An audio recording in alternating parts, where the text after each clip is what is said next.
Good evening, ladies and gentlemen, boys and girls, and welcome to the latest episode of the Hard Compound Live. For those of you who don't know, my name is Rich, and I run and operate the Hard Compound. We're a one-stop shop for all things motorsport, 4 wheels, 2 wheels, roof, no roof, on-road, off-road, and all that good stuff. We cover it in the form of race reviews, race previews, throwbacks, and just any of our favourite cars and bikes and things like that. Really, all the news from the past, the present. Can't quite tell the future just yet, but it's all there, and it's on Facebook, Twitter, Instagram, and YouTube. So do search for the Hard Compound on any of those platforms. Give us a follow, hit the notification bell, add us to your hashtags, and all that other social media stuff, so you don't miss out on all the good stuff that we hopefully bring you. For those of you who haven't already noticed, we also do live interviews, such as this one. These are all recorded and excuse me, and are going out live on Facebook, Twitter, and YouTube. Recorded simultaneously on all. They're on the YouTube channel. They're also in the video section on our Facebook. And we've been very lucky to have some fantastic guests from across the motorsports spectrum. Just going to throw a few names just in case it whets your appetite and you want to come back and have a watch back of any of them. From the world of F1, IndyCar, sports cars, we've spoken with the likes of Mr. Derek Warwick.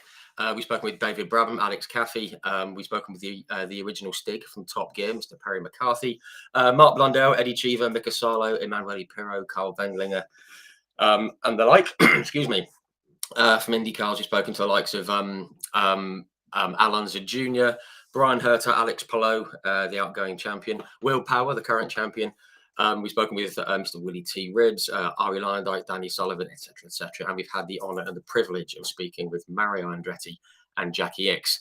But if you're tuning in tonight, you're very likely to be a touring car fan. We've spoken with a number of those drivers and names from that arena, the likes of Tom Coronel, Andy Prio, Gabriele Tarquini, and Rickard Rydell. From the current crop, we've spoken with Tom Chilton, Jake Hill, Ollie Jackson, Rick Parfitt, Chris Smiley, Dan Rowbottom just a few weeks ago, and from a little bit further back, we've spoken with Matt Neal, Rob Gravett, excuse me, John Clellan, Steve Soper, Frank Sitton, and the like. And we've spoken with a couple of people from the media. Paul Page from the Indianapolis Motor Speedway, fantastic chat with him. And from the BTCC, we've chatted with Louise Goodman, which brings us very nicely onto this evening's guest. He is a British motorsport legend in the media world. He worked on radio, he works on podcasts, he works at the Autosport International show on the main stage. He is the man behind Tin Top Tuesdays, which we all love, and I have no problem plugging. And he's a thoroughly all-round nice chap. So please join me in extending a very warm welcome to the brilliant Mr. Alan Hyde. Good evening. Good evening. Not a bad intro, was that? That's a lovely intro. I feel a bit of a fraud with the list of drivers and riders that you've just been reeling off. I mean, you're doing a grand job getting names like that. Well, thank you. Yeah, I'm as I said, I'm amazed that so many have said yes. And you're absolutely not a fraud. I mean, you're an absolute star. You know, you are the voice that we know from the circuits. And you see what I've done already. I've swapped it round. I don't like answering questions. I'm much better at asking them. So I've flipped it already. I'm going to try and flip it right back. Don't worry. Can I ask one little question? So why the Hard Compound? Because that's normally the tie that you don't want to have on. Yeah, and I thought it's kind of a bit of fun for that reason. But also, when I came up with the idea of doing this, excuse me, got the back end of a cough. Excuse me. No, don't worry. I sort of thought, oh, God, I fancy doing a motorsport page, and I set it up, and then the interviews came. And I thought, I need a name. And I think I was watching the Grand Prix. And I think it was Martin Brundle just said, oh, and he's going for a short stint on the Hard Compound tyre. I went, yeah. I'll have that. So, yeah, if Martin Brundle ever wants to get in touch, he can take full credit. Oh, he would be fantastic. I He would would love be to. utterly Well, brilliant. I mean, Yeah. you've spoken to a lot of people that I want to speak to, so I might have to have a word in your shell like at some Uh, point. it- so Martin is interesting because I've interviewed Martin for many years, particularly at the British Grand Prix when I used to do the sort of paddock interviews for Silverstone TV. I stopped him in the paddock. Where was it? It was probably at the Nürburgring, 24-hour race, 3 or 4 years ago, and. He is the patron of the fund that was set up to look after motor racing mechanics and their families. So it was set up for many years. Jackie Stewart was at the helm of it, and then Martin Brundle took over. And I don't know if you know, but one time television and radio F1 commentator Jonathan Ledyard was abroad, and he was really poorly. He got very, very poorly and had to go to hospital. And what I learned that weekend, what someone told me, and I stopped Martin in the paddock to sort of to thank him, because I happened to be working with Jonathan Ledyard that weekend, and Martin had organised that this particular fund, mechanics fund, I can't remember the official name of it, had arranged to have Jonathan treated when he was abroad, and then to get him back home again afterwards. So it's all the things that go on behind the scenes that these people do that you really have no. So I stopped him. He was walking past me, and I stopped him. I said, "I'm working with Jonathan this weekend. Is that right that you organised for him to be brought back home and looked after?" He said, "Yeah, we did do that." Wow, that's blooming amazing. It's all these little things that go on behind the scenes that we just don't really hear about. Yeah, and it's like the things that you don't hear, which I think is Yeah, the measure of a person. yeah. That's obviously one of them. Sorry, I've flipped it already, No, haven't I? no problem. I've just realised that my notes are slid off the desk. Oh no, Terribly, don't do that. No, you don't need terribly. notes. Need Yeah. notes. But no. I mean, before we go any further, firstly, thank you very much for coming on, having a chat. It's a pleasure.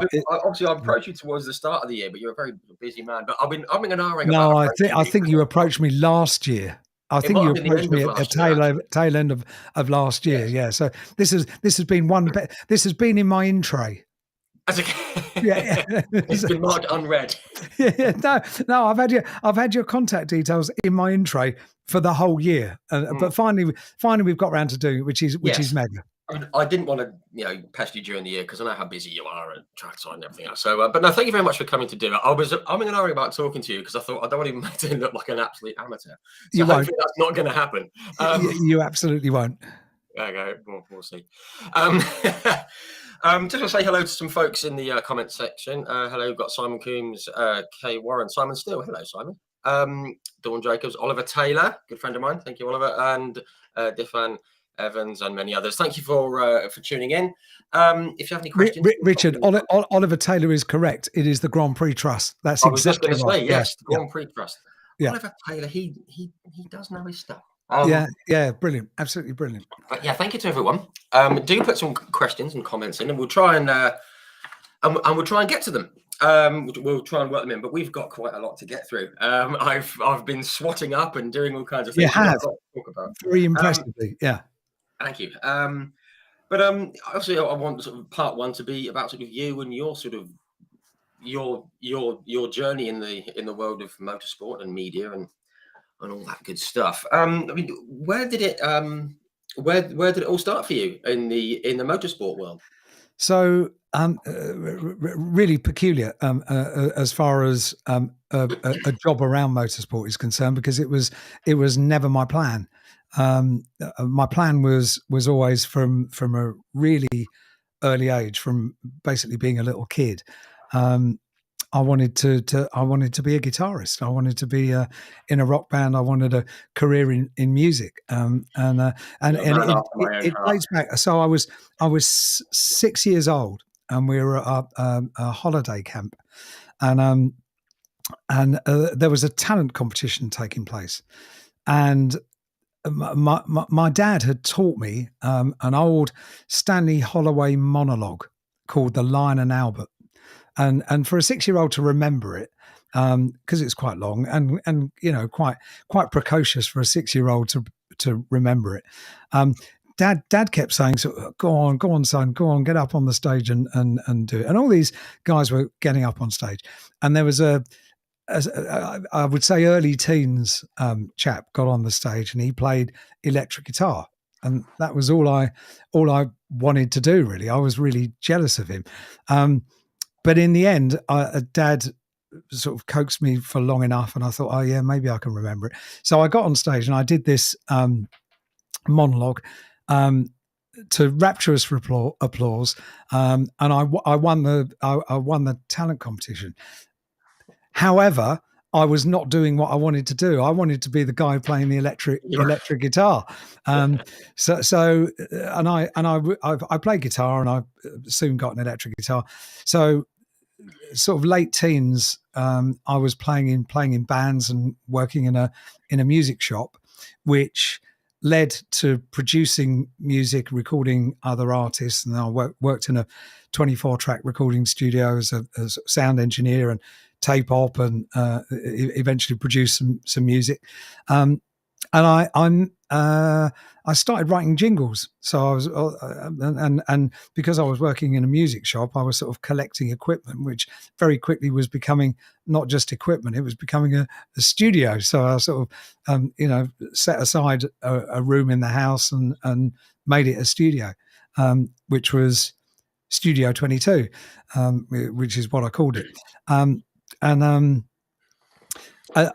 was writing sort of jingles for little local radio stations and whatnot, and that was going really well. The jingles were becoming incredibly popular to the extent that the radio station were having road shows, and I was turning up and signing autographs as the jingle writer on this particular show. It was quite overwhelming, really. I was quite young, but unfortunately, it all went rather wrong for all sorts of reasons to do with the guy that I was working for, and I actually started questioning. I sort of wondered, is this really the business that I want to be in? It doesn't feel as quite as wholesome as I'd hoped it was going to be.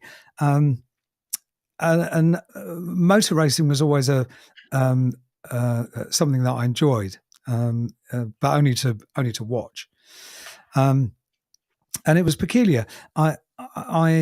So the first Grand Prix I went to was 1985 at Brands Hatch, Mansell's first Grand Prix win.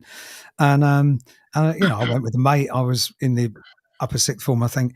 And also, while I was in sixth form, I'd sort of made friends with my English teacher, who was big fan of motor racing, raced a clubman's car, and also did a bit of club commentary up and down the country as well. And I made friends with him. And after I left school, I stayed in touch with him. So I used to go along. So I had a transit van because I was in a band. So I used to tow his racing car up and down the country and go with him. And then he had an Escort RS2000, black one, gorgeous, which was stolen from his garage. So he couldn't get to a few of the commentary dates that he was due to do. So he said, "Oh, would you be able to take me, and you could sort of keep a lap chart for me?" So I did. And eventually he was doing a meeting at Thruxton, and the guy who was doing the interviews on the podium had crashed. I shouldn't laugh. He'd crashed his car on the way to the circuit, so he couldn't do the job.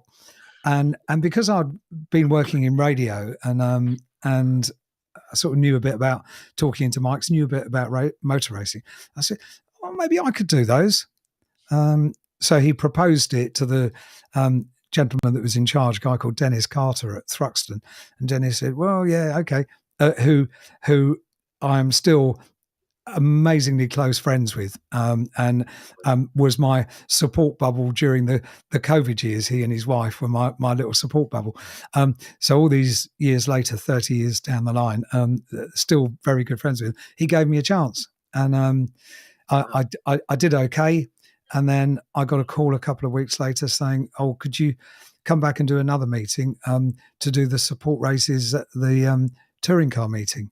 So that was so it was never a plan, but it came at the right time, because it came at the time that I thought, I'm not sure that music career is quite the way I want to go. Sure. And I wasn't actively looking for something else to do, but when something else presented itself, I thought, all right, maybe this is the answer. Yeah, and of course you had the interest in motorsport anyway, so it kind of dovetailed nicely. And As wow, fantastic. as David Brent would say, it just sort of went together perfectly. Yeah. I've never done that finger thing. I'm not going to start now because I get it wrong. No, don't start that. No. No, that's fantastic. Yeah, it is interesting. Almost getting into it by accident, almost. Yeah, it was by accident, but everything I've always done, I've always tried to do absolutely properly. So when I found out I was going to that Dennis had said, yeah, okay, for the next meeting, you can do the interviews on the podium. So I did copious amounts of homework, so I was well prepared, because I wouldn't ever want to go into a job unprepared, and that's sort of what I've carried through in everything I've ever done, really, in broadcasting or music or anything. It's all about preparing for it and getting it right before you actually get there to do it. So it was it's and I still do now. So for a touring car weekend, I will do a day's preparation for a weekend's racing. So that's just it's just the way it has to be, really. And I think that's important, isn't it? I mean, with whatever you do in life, whether it's the day job or whatever that may be, or a hobby or whatever, or even things like this, we always try and get enough info together so you don't. Yeah. No, you have to. You don't run the risk of making yourself look a bit silly. Preparation is everything. When I do media training, I know you said that you had Louise Goodman on, who is the guru of media training racing drivers, but I do a little bit here and there as well. I haven't done it for a while, but I've always said to drivers that regularly they would come to me if they're not keen on doing interviews, or they don't feel they're particularly good at doing interviews. And I've always said to them, well, and it's pretty uniform that they say this. They'll say, oh, well, when I get out of the car, I've got everyone wanting to ask questions. I don't know what to say. Well, yes, you do, because you're in a motor race. You know that there's radio and telly there. It should never be a surprise. So when you're slowing down that, you can prepare for the questions that you're about to get. You can think about stuff. So yeah, preparation is absolutely everything. Yeah, and I've just seen a comment there from Oliver Taylor: fail to prepare to fail. Yeah, exactly. No, he's right. He's good, isn't he, Ollie? I'm very good by this. Yeah, he is good. Yeah. Also, I just want to give a little nudge to Oliver, because he basically upcycles used car parts, F1 and all those kinds of things. Oh, wow. Into key rings and tables and all kinds of things. And he makes T-shirts out of BTCC tyres rolled through ink and stuff. Yeah, very good. How brilliant. So yeah, he's called Artified with the FI bit as F1. So do check him out. Absolutely brilliant. I've got some of his stuff here. It's very good. I'll have a little look. Free plug there, Ollie. Yeah, good lad. Yeah. Yeah. We've got some good questions coming in. Some fun questions about. We're going to come to them at the end about biscuits, which is always a nice thing. We do like biscuits. I don't want to digress too much, but I've got to chuck into music. I love my music as well. I'm the same. Music and motorsport were my thing, especially rock music. I actually spoke with Rick Parfitt just before his first BTCC season. Cool. And we took about 25 minutes. Good. And none of it was motorsport, but yeah, we have a mutual love of Iron Maiden, me and Rick. So, do you? I was so the Maiden were a bit heavy for me. I kind of started with like the Status Quo and Dire Straits, the dad music. Right. So favorite band of all time, Dire Straits. I've seen them umpteen times, and we all know who the greatest guitarist on the planet is, don't we? Do you think? Because a lot of people disagree with this, but yeah, I would say he's the most emotive guitarist I know. yeah, yeah, Not even close. yeah. So Anyway, I agree with that. We're talking about Mark Knopfler, but I don't. I haven't liked his all of his solo music when it got a bit too folksy. folky. Yeah, that's not really my No. thing. But the rock years, and Yeah. imagine my joy that in the job that I've ended up doing, interviewing drivers, I've interviewed Knopfler as a driver at the Silverstone Classic, and it was like a dream come. And I did say to him when we finished the first interview I did with him, I said, you do know that I queued up at the stage door when you recorded Alchemy to get your autograph, and I did. I got his Oh, autograph on the ticket for the gig. Yeah, fantastic. which is And mega. that live show, was it from Hammersmith? There's Yeah, it a was no, 1982, I think. it Yeah, was a VHS, but anyway, yeah, yeah. oh, what a show! And the one from Neiman. Oh, there's so many. But anyway, I'm a big fan of Dire Straits. So yeah, Yeah, so that was the first time. So they did 2 nights, and they cut the 2 nights together to make one video, yeah, and that was the only time that that Mum had ever. So when would that have been? I would have been about 15, 16 years old, I suppose. And Mum allowed me to go and queue up outside the Hammersmith Odeon for tickets overnight. So we wow, literally sat on the pavement overnight to get wow. tickets, which was an experience in itself. Absolutely brilliant. Being brought cups of coffee from the local cafe and all sorts of Wow. things. It was brilliant, absolutely brilliant. Fantastic. That's fantastic. No, brilliant. So Dire Straits, Fleetwood Mac as well, and I'm Rivers, what an album. so I'm probably more into Fleetwood Mac now than I ever was back in the day. They've sort of grown. The 1980 live album, I think, is utterly supreme, and I've always had it. I listen to it more and more as I get older and older. It's just musical brilliance, absolutely brilliant. And obviously, they link us very nicely back to motorsport with the chain. With the Oh yes, indeed. The most requested song that we have at the British Grand Prix on Radio Silverstone by a million miles. why am I not surprised at all? Yeah. It's fantastic, isn't it? Mm, Wonderful. mm, And mm. Mick Fleetwood loves his cars. Anyway, we're going to digress big time here. I will say that I do play guitar myself. I have an Epiphone Les Paul just leaning up over.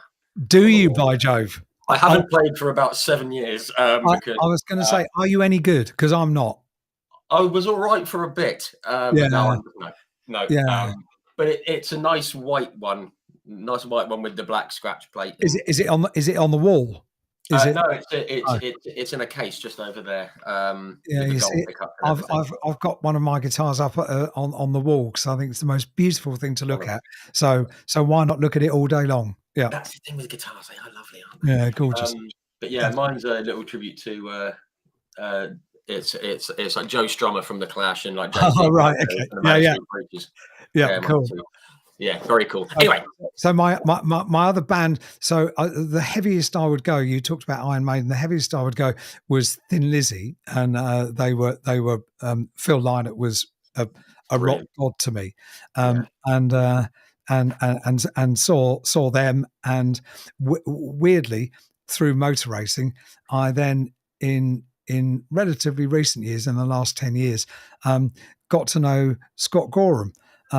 Who was one of the guitarists, one of the mainstay guitarists with Thin Lizzy, and that was through motor racing because for years I'd worked with in the Formula One paddock at the British Grand Prix, and I dealt with a lady that works at Arrows called Christine Gorham, and I never put two and two together just because she shared a surname with Thin Lizzy's guitarist, but I was with Annie Bradshaw, the legendary Formula One PR lady, who's a very good friend of mine, and I was talking about Thin Lizzy. She said, "Oh, you know Christine, don't you?" So I said, "Yeah." She said, "That's Scott Gorham's wife."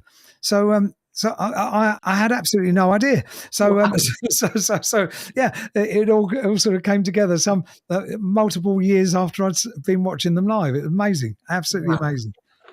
I've got 2 points about Thin Lizzy, and we will get to motorsport, folks. Yeah, in a moment. course, I do apologise, folks. The lyrics to Jailbreak they've always confused me. Tonight there's going to be a jailbreak somewhere in this town. Yeah, I'm missing the jail.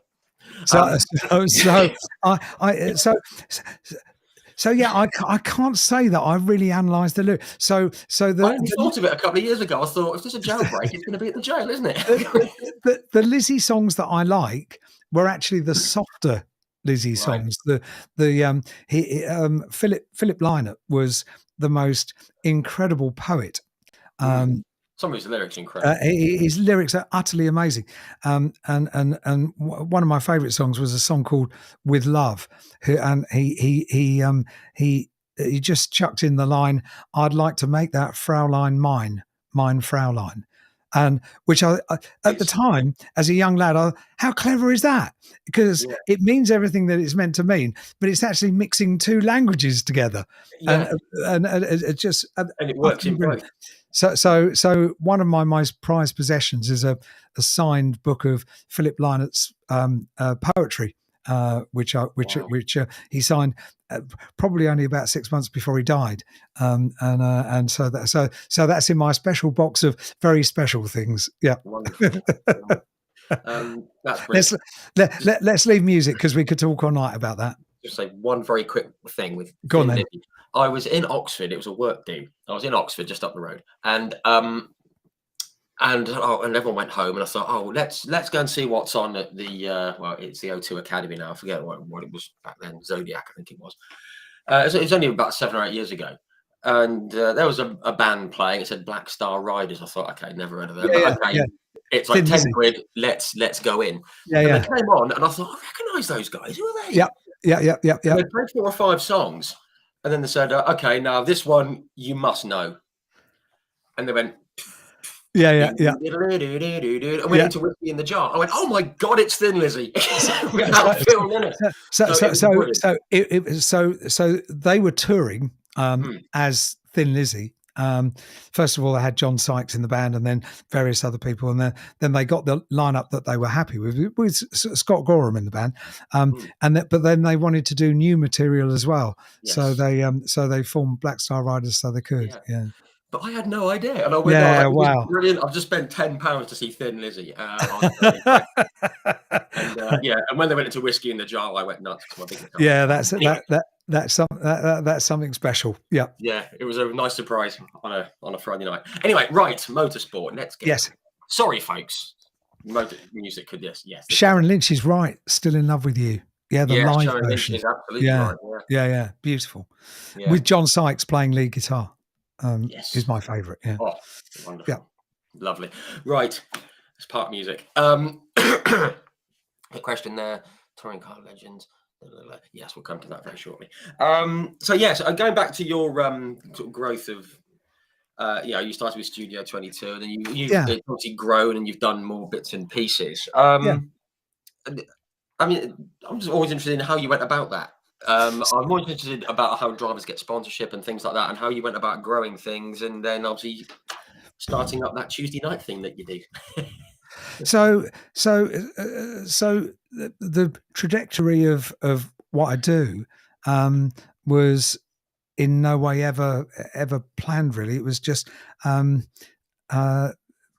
sort of word of mouth and being asked to do it. So I did that first meeting in 1993, and then got a few more dates the following year, but I was still recording music and recording bands and that kind of thing. But I wanted more. So I got maybe half a dozen commentary dates in 94. And then 95, I got a few more. And I think there were 2 or 3 touring car meetings during that year. And I was doing the Donington meeting. And the chap that was on the faders for Radio Donington was a chap called John Koenig. He was known as Peanuts, and he was the DJ for Radio Silverstone at the British Grand Prix. And while I was doing the touring car meeting at Donington, I think he'd given me the radio mic in the morning, and I kept sort of popping in for new batteries and that kind of thing. And at the end of the day, at the end of the Sunday, he said, "What are you doing on the 7th of July?" I think it was the 7th of July. And I said, I think I'm free. He said, come and work with me at the Grand Prix on Radio Silverstone. So that was 95, and I was the newsreader. They ran Radio Silverstone 24/7, and at the top of the hour, they would have a news report, and I was the newsreader, which Right. was an amazing gig. And so therefore, I read the news headlines to say that Johnny Herbert had won his first ever Grand Prix, and it was the British Grand Prix, and so it was just those. One person asked me to do something, and then I ended up working for somebody else and getting asked to do so. So everything has been a word of mouth. Right. I've not really ever tried to try to promote what I do or anything like that. But you work with people, and I even get it now that I employ other people to work with me on various jobs that I do, various events and stuff, and it's 40% how good they are at doing the job, and it's 60% how much I want to spend 5 days in their company. Yeah. And Yeah. it is a question of that at the time. Sure. Once you're surrounded by people that you're happy working with and make a nice team and everyone gets on nicely and all that kind of stuff, it just sort of grows and mushrooms. And so many of the people that I work with now, for example, Gary Champion, who I do Radio Silverstone with now, he's a really good mate. He's been a mate of mine since 95. When I was doing Radio Silverstone, he was doing Silverstone TV, and we met for the first time that year. We've been mates ever since, and we do lots of different jobs together, different types of jobs. We do the British Grand Prix. We worked together on the Queen's funeral a couple of weeks ago. From a technical broadcaster point of view, I was doing technical stuff, and it's these sort of associations that I've made over the years that sort of grow into the other jobs that you do, really. I think that's brilliant. I mean, I've always said that's the best way. That's the best endorsement you can get is, word of mouth. I've worked with this person, and I think you should too. That kind of And thing. they're nice to work with, and they Yeah. do a jolly decent job, and they're actually quite good company if you've got to spend 5 days at the NEC with them. So it really is. That's such an important part of it, really. Yeah. I mean, I think that's absolutely right, isn't it? I mean, you can. It's like when you have a group of friends. You can have loads and loads and loads of friends, but there's always two or three that you can spend Yeah. time with. Yeah. And if you happen to be, working, doing something you love, and getting some pennies in the back pocket while you're at it, then I ignored what you said because you did also ask about how Tin Top Tuesday came about, yeah, which is a weird thing. But I've already introduced him as a friend of mine and a colleague that I've worked with, Gary Champion. Gary works for a company called Globecast that are international. They are global satellite communication suppliers. So they supply the links for television. So that's how we ended up working together on, for example, the Queen's funeral, Queen's Jubilee, royal wedding, all that kind of stuff. I think he's head of production or head of news for Globecast. So he's got a mega job, and occasionally he gets a job that I can work on with him. We used to do quite a lot of radio stations in the late 90s, early noughties. We used to do radio stations for Crufts, Badminton Horse Trials, Blenheim. So loads of different events, British Grand Prix. And what he thought would be great would be a radio channel on the Sky platform, which could potentially carry all these individual events over the course of a year. So he did. He started up a radio station on Sky called Globecast Radio. And then he thought, yeah, but what do we do on it while we can't just rerun Crufts 137 times during the year. So he wanted to do some unique programming, and so he asked me. He said, oh, you could do a a touring car show, couldn't you, on the Monday after a touring car weekend? I said, I wouldn't do it on a Monday. I'll do it on a Tuesday because I need Monday to recover. So he said, oh, brilliant. Yeah, you could do Tin Top Tuesday. So okay, yeah, I'll do that. And it was born. So yeah, it started out as an hour, and then it became 2 hours, and we did it every week of the year. So it wasn't just after touring car races, and also that was how John Hindhoff's Midweek Motorsport. That's how that started. He did Midweek Motorsport on a Wednesday on Globecast Radio. So that was the sort of birth of both of the radio shows. In fact, yeah. Wow. So I mean, and I'll admit, I'll say, like many tuning in, I've listened to many Tin Top Tuesdays, and it's just great. It's one of those things that you just tune into either at the time, or you can watch it back and anything like that. I think I've had a lot on in the last couple of weeks. I'll admit that. I never try to work out necessarily why it's popular. I don't analyze why it is, but I guess I'd know the minute that it's not. And I asked never to know the listening figures. I don't want to know, because if 1 week, for example, my figures go down, then I will. And I've watched this in working in proper radio. I produced a very, very good friend of mine, Ian Collins, and we've been mates. We started in radio together back in the days when I was writing jingles, and you know, when figures come out, I've seen from a producer's point of view what it does to a presenter. The nervousness as to whether your figures have gone up and down affects your performance. So you if they go up, then you're too confident when you go in and you do your next shows. And if they go down, then you try and change too much to get those listeners back. And it might just be a natural cathartic movement of the amount of people that are listening. But it's, I think it's dangerous. I think it's, I don't want to know. Don't tell me. I don't want to know. All I know is how many emails come in, and I judge on whether people are listening as to whether we're getting emails coming in. So yeah. Judge it by the inbox. Yeah. I was actually just going to say, and Ollie Tyler just said, I'm guilty of that myself. Obviously, when it first came on, when you put posts out and articles and things like that, and I'm just doing it now, 3 years on from starting the Hard Compound, I'm realizing that the amount of people that have hit the like button or commented, it's not a reflection of what you've done. No. Just have that, they might have read, and then you look deeper and it says, oh, loads of people have actually read that, and just because they've not hit the like button or anything like that, it doesn't mean they've not enjoyed it. No, you can't get too bogged down in that Facebook algorithmy thing. But I'm now realizing finally, after like 2.5 years, that it's not a indictment of you, and it's not a mark of success or negativity or anything like that. It's just what it is.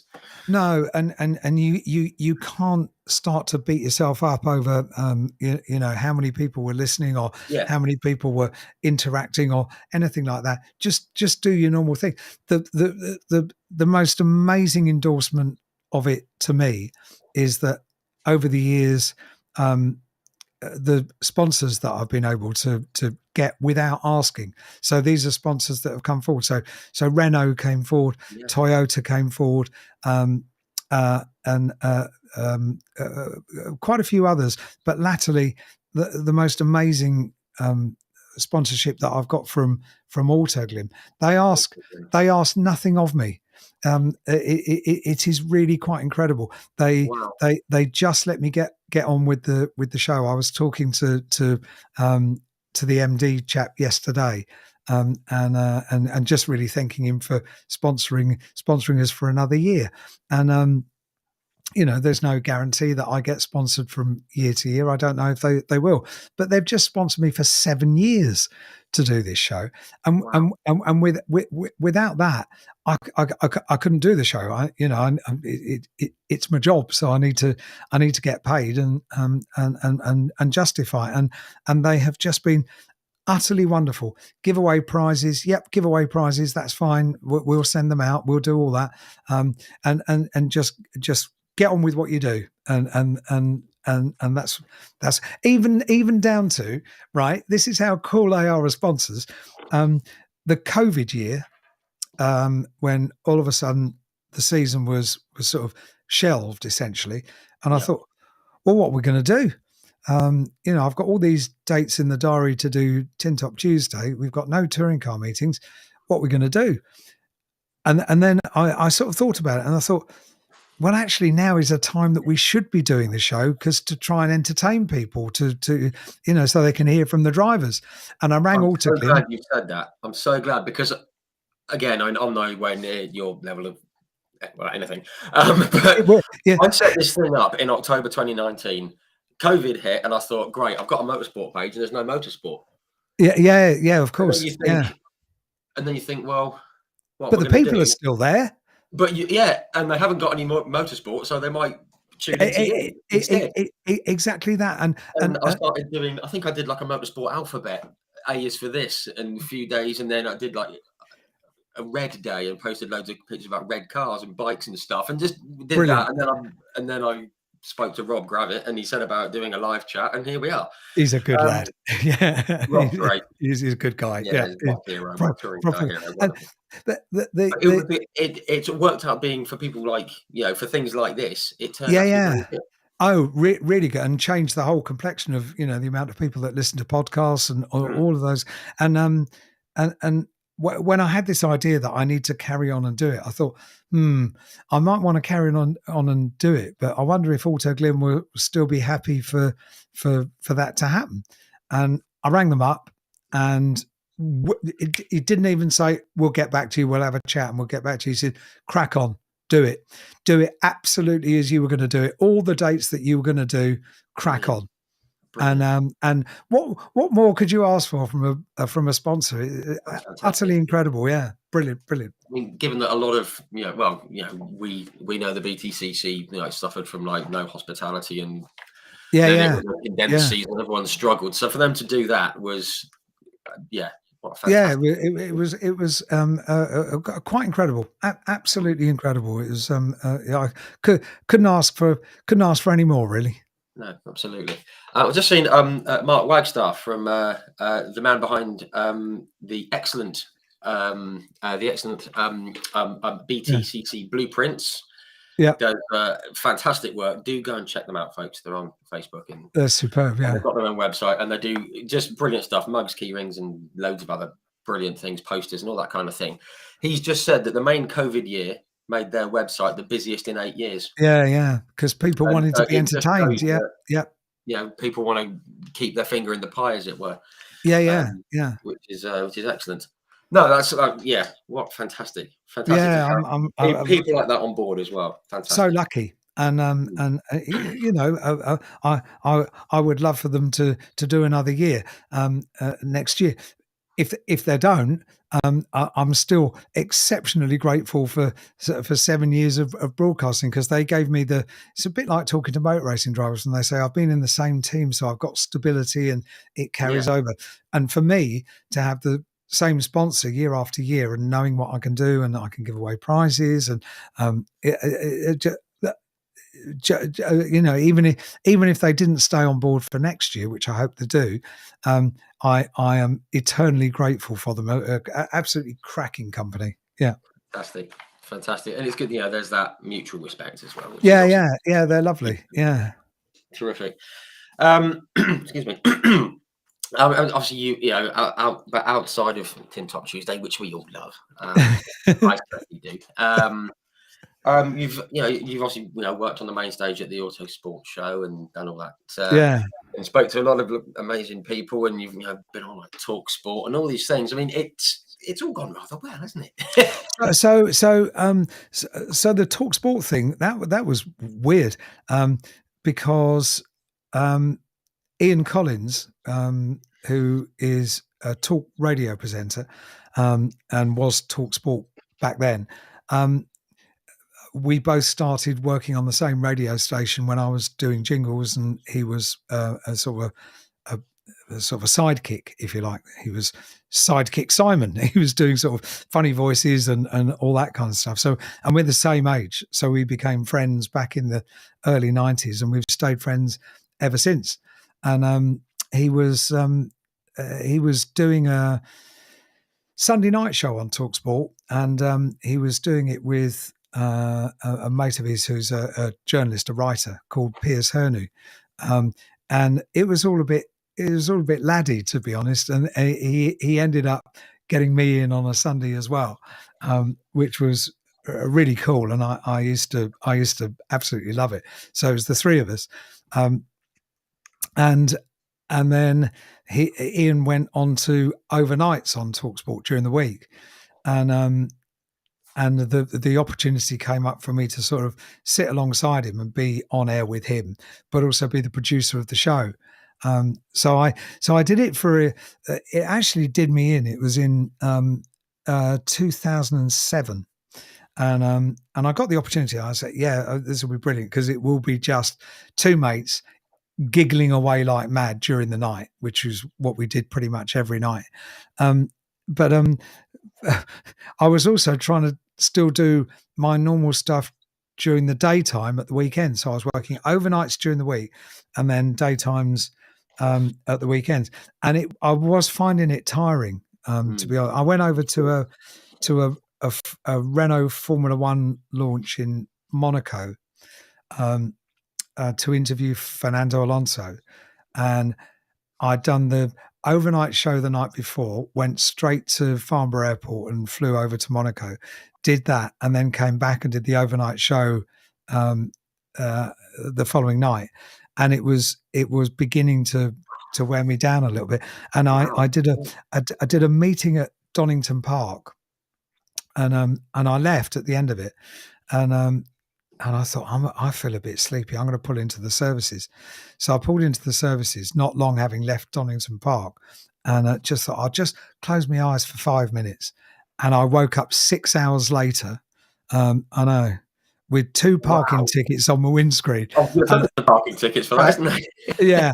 And I thought, okay, I can't keep this up. Much as I love doing it, the body isn't going to allow me to carry on. So reluctantly, I stopped doing that. But it was a great year, including, and this is the best thing I did on Talksport. This is I wish I had the clip to play you, because this is my career highlight. When we were doing the Sunday nights with Piers and Ian on Talksport, we were just down the road. So we were at Waterloo, and we were just down the road from where David Blaine was suspended in a glass box under the bridge. And we went in. We were planning the show one Sunday evening, and the boys are looking through the paper to what things are we going to talk about tonight, and Colin said. He said, "Oh, Blaine's coming down out of the box tonight." So I said, "Oh, that's only down the road. Shall I go down there? Should we do a live thing about it?" So they just said, "Yeah, absolutely brilliant." So I had a microphone and a sort of a box that would communicate with the studio, and a Talksport flag on top of the microphone, and when I got there. What we didn't know was that it was a Sky TV organised event, so you had to be accredited, and there were rings of fences. So the outer ring were normal public, and then the next ring in was sort of written press and radio, and the next one was Sky TV, and then right in the middle were just the people involved with getting him out the box and friends and family. Right. And I turned up with my Talksport mic thinking I could just get in and talk about it. And the security was, "No, you're not going in." And so I was talking to a girl, a very attractive girl, just chatting and passing the time. And she seemed very nice. Anyway, the box started to come down, and she said, "Oh, come on, follow me." And so I followed her, and we went into the first ring of fencing, just walked straight through. Second ring of fencing, straight through into the inner bit. It was his girlfriend, and I had no idea. She was absolutely lovely. I don't know who she was, no idea. But obviously, as Blaine was coming down in this glass box, and I was on air talking about it, and I described that this very nice lady that now has transpired to be David Blaine's girlfriend got me into this in a bit. And of course, Blaine's giving me the evil eyes as he's coming down in the box. Yeah, he's not very happy. So the boys in the studio are obviously taking the mickey out of me quite a lot. That Hyde's going to get lumped by a bloke who hasn't ate for 48 days, and so it was my most classic piece of broadcasting. I absolutely loved it. Just Brilliant. Oh, I've got to try and find something like that. That's amazing. Getting the evil eye from David Blaine as he comes down. He was proper screwing me out. Yeah. Who are you? I didn't like it. I was very uncomfy. I'm sure. Yeah. Wow. So, yeah, happy memory. That really cool. Amazing. Kay Warren, she just said that Piers Hernu was in the year above her at school. There you go. Was he really, Kay? Goodness me. That's amazing. So Piers was Wow. Piers is an interesting character. He was mates with Amy Winehouse, and when Amy Winehouse passed away, all of a sudden Piers was on every news channel talking about her life and all that kind of stuff. But here's the interesting thing about Piers Hernu. This is absolutely fascinating. He was the subject of the very first ever Banged Up Abroad, because and I didn't know this. So obviously I'd known him and worked with him and liked him, but he had this grim secret from his past that he was banged up in Bali, I think, for gold smuggling. And in order to well, it is episode 1, series 1, episode 1. Piers tells the story far better than I can, and it is utterly enthralling, utterly enthralling. Wow. So there you go, Kay. You were at school with the star of Banged Up Abroad. She just said yes, he was. There you go. She knew. And she admitted it. Well, brave. Well done, Kay. Oliver Taylor's asked, "Were you on Creatures of the Night?" Yeah. So really good, Oliver. You're spot on. So he is at his laptop right now with Google. He's on it. I can tell. So Oliver is spot on. So the Ian Collins and the Creatures of the Night, they actually when that particular show finished, and I was part of it, but I wasn't regularly on air with Creatures of the Night. But we made a CD, a compilation of all of the greatest bits of Creatures of the Night, and I produced that CD for Ian. So yeah, that was important part of Ian's career. It was brilliant. He used to do features like "I'm shouting through your letterbox," and he was on the overnight show. So 3 o'clock in the morning, and he'd be coaxing someone on the telephone to go up to someone's Siri. Stuff you couldn't do nowadays, I'm afraid. Wow. Could you imagine that now? They'd have a field day, wouldn't they? Brilliant. Wow. No, brilliant. That's fantastic. Obviously, moving on. I mean, we know you, from in the studio, also from trackside. This is a very difficult question. I mean, do you prefer one over the other, getting trackside in front of all the people doing interviews, or do you prefer, well, I mean, we mentioned it before we started, sitting in a dark room and yeah, you see, so this for me is my environment. So late night broadcasting with a dark studio and just a few dim lights around, and just really me on my own talking to an audience, and having in my mind who might be listening on the other end of that is perhaps my most romantic notion of broadcasting, because it's the notion I had from when I was a kid, when I used to watch Noel Edmonds on TV being a presenter and knowing he was a radio presenter. That's what I wanted to be. I wanted to be able to I used to watch Noel Edmonds on Swap Shop and think, oh, could I have done that interview? Could I have could I have done that? So even as a kid, I was sort of, I didn't know that that's what I wanted to do, but I was kind In of there, working out if I could do it. Yeah. right? Because he was sort of a bit of a hero of mine. And so, but I like neither, neither one of them any more or less. The thing I do like is the variety. So I like the fact that this, although it's using the same skills that I have, doing a radio show, it's the same skills that I have on a race weekend, talking to people, but it's a very different, a very different environment. Sure. And so the the other thing that I found difficult with Talk Sport is I was going in there every night around about the same time and sitting at the same desk and looking at the same computer and getting the emails, the same emails that I'd looked at the previous night. I hated that conformity. I didn't Right. like it at all. And I It's a bit more felt, free. yeah, I felt constricted by that. So I could never really have held down a proper job. And every year at the start of the year when I get bookings, I think, oh, brilliant! I've got another year of this. I can get away with it for another year before I have to go out and do something normal. But the idea of doing the same thing every day fills me with horror. Really, Yeah. Yeah. Sure. Yeah. don't like it. It keeps life interesting, doesn't Bit it? of variety. Yeah, variety is Yeah. the spice of life. Yes. Exactly. Yeah, Which is yeah. why, again, it's what I like to do with the hard compound. It's not just touring Yeah, cars. yeah, yeah, That's one. Do a bit of everything. See yeah, what yeah. mix it up. You never Mix know. it up. If there's one person out, well, one person actually said a few weeks ago saying, "Oh, I've got into IndyCar because of you." Uh, Yeah, yeah. Wow. Yeah, That'll do me. That's fantastic. No, excellent. Um, right. Okay. We've done the broadcasty bit. I think there's a lot of people who've tuned in for motorsport talk. So should we crack on with that? yeah. But if they know Tin Top Tuesday, then they know full well that I do tend to go off on a tangent, Yeah. But it's all and good. we have Everyone's done got a to bit be everyone. tonight. So you can't beat a tangent. As you say, variety. Yeah. Yes. Yes. That's what we Indeed. need. Yeah.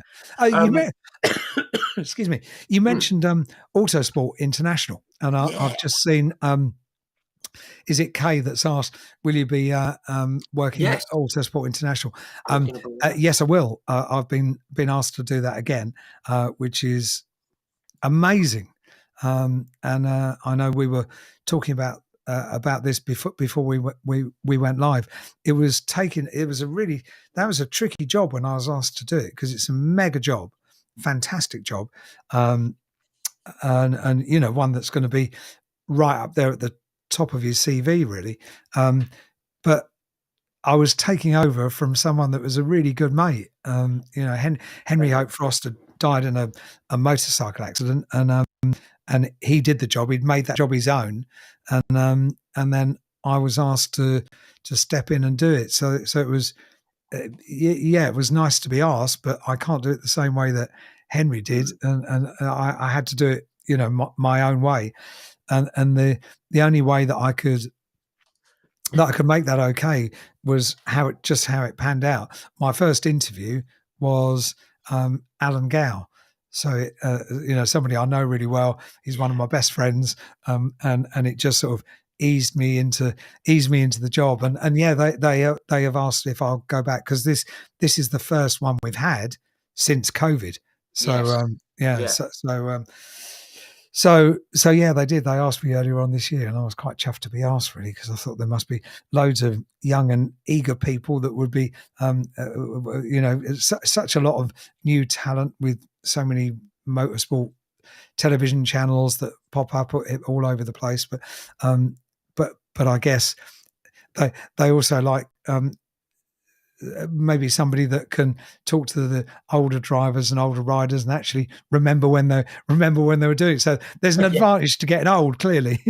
Yeah. You can, you can like just like retain some more information and things Yeah, like that. yeah. You don't have to read about it. You actually remember it. Yeah. You're You can actually remember it there. Yeah, happening. Yeah. yeah. See, it isn't so bad getting old, is it? It's not too bad. No, there are advantages. There are a number of disadvantages.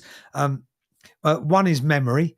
So if you don't write things, because obviously every year, certainly in the support races, there's whole grids of drivers. Yeah.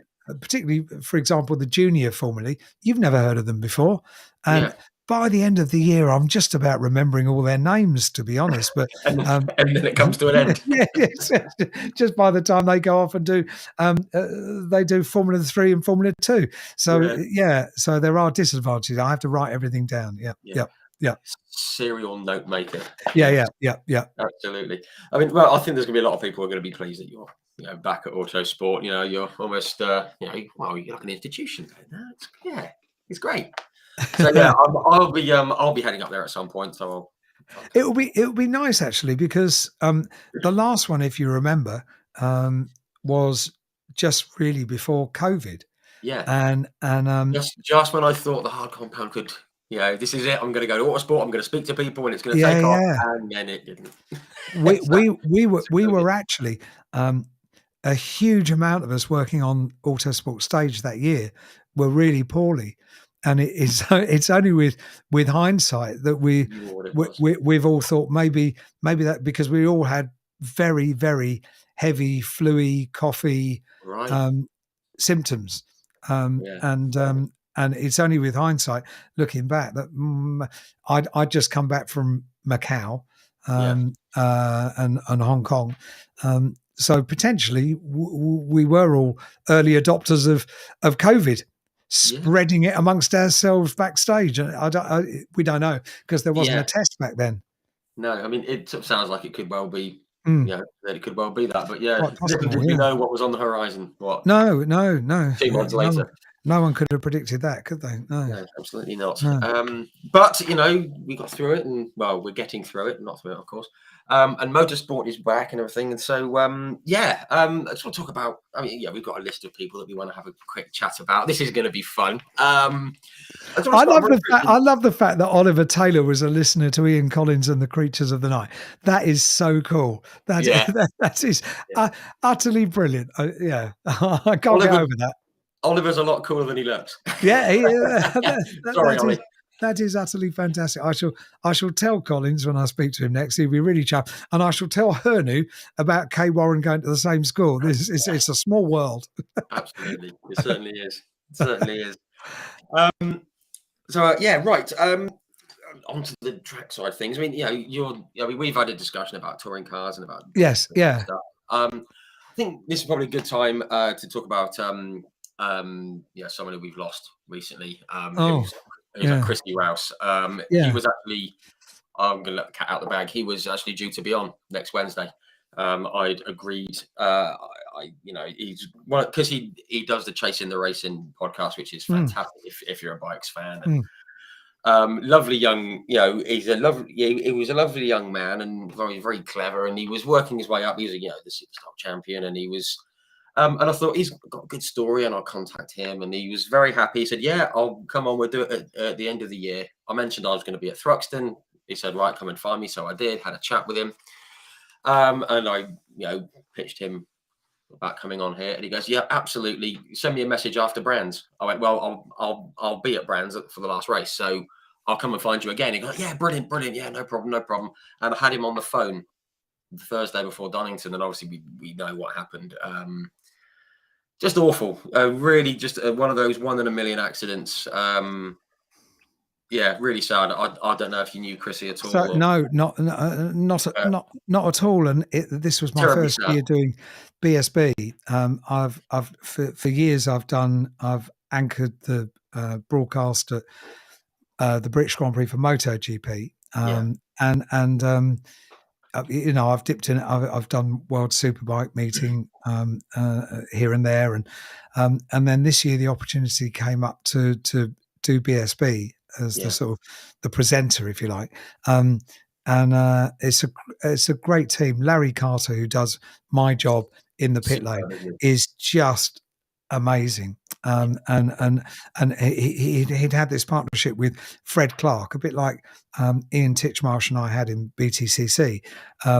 He'd been working with Fred Clark for years and years and years, and then Fred retired. He was a absolute legend, and the two of them were incredibly talented as a broadcasting pair.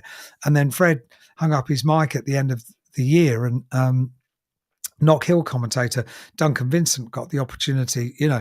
a brave lad to step into the shoes of, a bit like Chris Hartley has done with stepping into the shoes of Ian Titchmarsh. Big Yeah. job to do. Big boosted film. But It, I actually caught up with Duncan at Brands finally.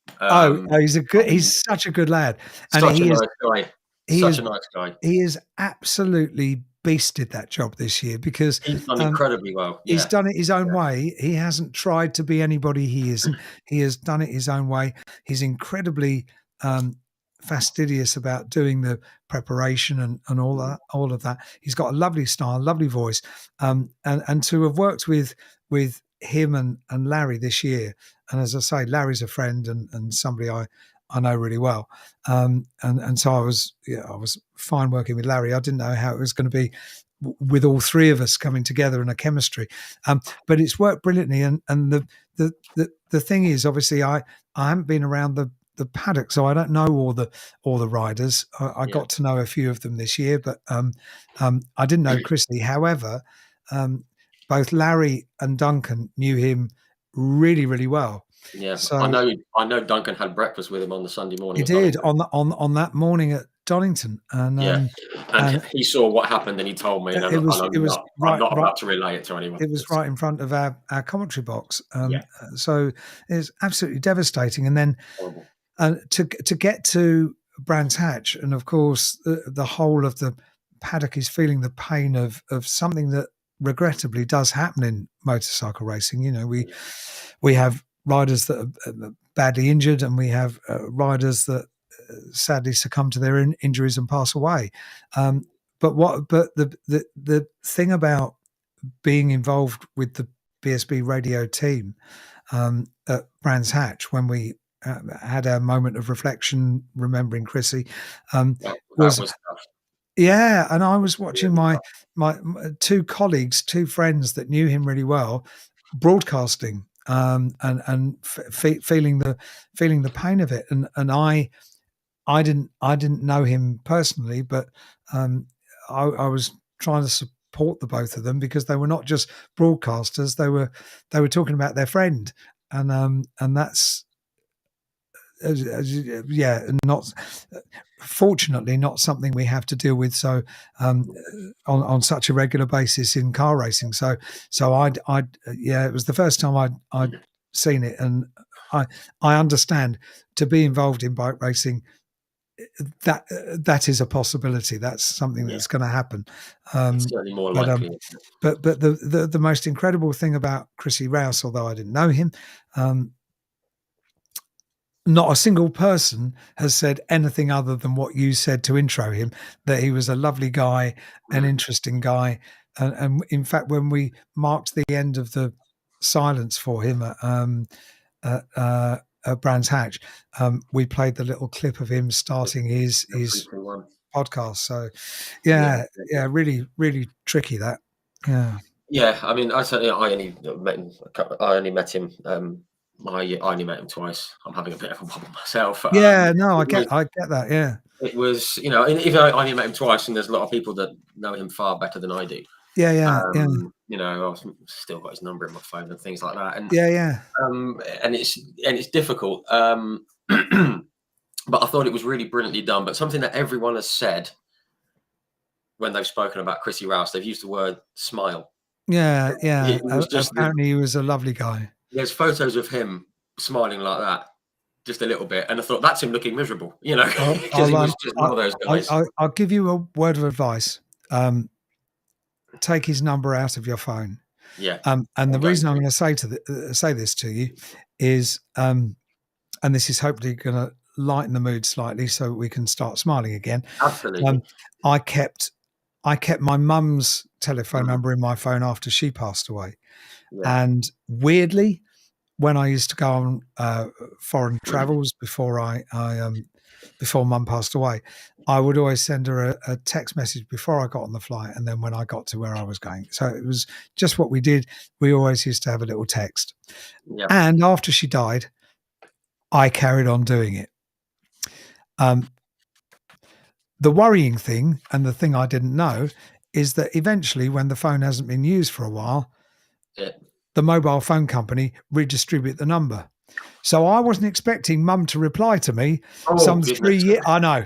So take the Wow. number out of your phone. Yes, I mean, it's that internal wrangling. Does it feel like a dismissal? And I it's know. not, of course. I know, But, I know, I know, and I but had to get rid of Mum's number because can you imagine?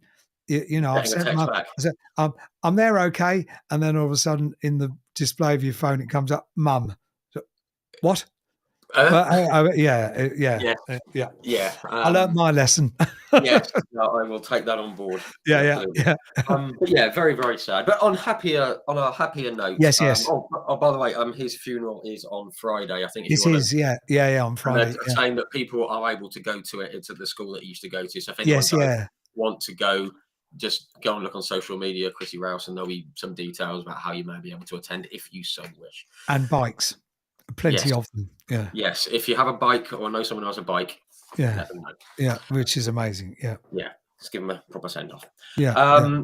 Happier things. Obviously, we've got with the BSB. Just want to rattle through. Brad Ray, worthy champion, absolutely incredible this year. Yeah, won far too early. Alan Gow would never have that. He would absolutely never have that. No. I was. Yeah, you were kind of hoping it was going to go down to the last race, but I mean, he was just too blooming worlds apart, wasn't he? He was incredible. Brilliant, absolutely brilliant, and it's good to see because he almost quit racing a few years ago. Yeah.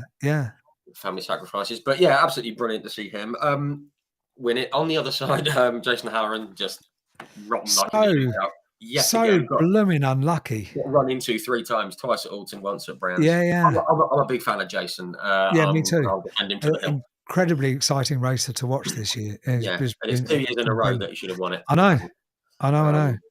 Rory Skinner, he's the one that I made friends with this year. Because he came and joined us in the commentary box at World Superbikes at Donington, and he's a friend of Duncan's because both Scottish, and he sat with us for best part of the weekend. Really, what a lovely bloke! Yeah, and I've sent him an email, and he's not come back to me, so I'm going to have to go. No, but he he's will. been quite busy, hasn't he? So yeah, I'm sure he will. He's a mega bloke, and he's really he's a good. He's not very old, is he? He's off to 19, Moto too. 19. Yeah. He's had more operations to fix bones in his body than I've had in my 56 years on the planet. So it's quite incredible. Cracking rider though. Yeah, he's an amazing rider and a mega bloke. Yeah, absolutely. Just another couple. We've got the FHO racing team. They've got a great lineup next year. Peter Hickman and Josh Brooks. So bring that on. My first BSB race this year was at Silverstone, and it was quite incredible. So on the Saturday, wasn't it 1 or 3, didn't he? Yeah, he did. Yeah, Glenn Owen won the hat trick. But I was going to do some interviews during lunch break on Saturday, and Fei Ho came in with her academy of female riders, and I interviewed all of them. Is one. She's very good. Yeah. It was incredible. And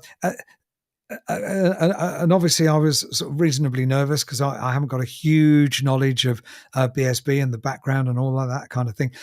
However, Faye and I bonded before we went on air by talking about Macau, because of course that's she is from Macau, and Macau is one event in my calendar every year that I adore, and it's such a privilege to go to and to talk about. So we talked very favourably, and absolutely brilliant. Yeah. excellent, and obviously I just think the bikes look cool. The colour scheme's good. They do. Yeah, I love the colour scheme as well. And to have Peter Hickman and Josh Brooks, you got BSB champion, TT legend. It's going to be fireworks, I think. It is. It's going to be fantastic. In that outfit. Yeah. That's going to be good. And of course, we've got the legend Shane Byrne, who came on actually here last year. Oh, did he? Yeah, he's great. Yeah, he's mega, isn't he? I think sometimes he forgets he's on the telly, doesn't he? But Well, yeah, which is never a good thing. But he's not a broadcaster first, is he? no, He's a he's a racer writer. first. So yeah. So very often when you get people that go from being the sportsman into being the broadcaster, they bring a whole new attitude to broadcasting. Paul O'Neill, another great example, Exactly racing the same. driver that all of a sudden is thrown onto the telly, and maybe on his opening broadcast, he said a couple of things that maybe now he wouldn't have said. You think, oh, but it throws something else into it, doesn't it? It throws something else into the mix. Yeah, absolutely. Absolutely. Oh, yeah, you mentioned Paul O'Neill. It's a good time to get onto the BTCC, I think. Because obviously Yay! that's what you're sort of best known for, and that's why everyone, that's where a lot of people know you from. Just want to talk about some of the legends of the past and a few tales and all that kind of thing. We have to Just start. before you do, can I reply Yes, to of course. Mark Wagstaff, who says, "Are you suggesting Alan Gow fixes the BTCC to be close, Alan Hyde? Ha, you little terror." Oh, No, that's a I devil, am isn't not. it? But the regulations ensure that year after year, pretty much, it goes down to the very last meeting, Yeah, and it does. And every year, round 30. How cool is round 30? You know, it's it always exciting, yeah, isn't it? yeah. So it's always going to be at the last meeting. Maybe it's round 29, maybe it's round 30, but yeah, no, certainly not, Mark. You're a little No, terror. how very dare you? How very dare you? No, nobody would ever suggest that. No, I mean, but he's found a way to keep it interesting right to the last, He says, which just is checking. great.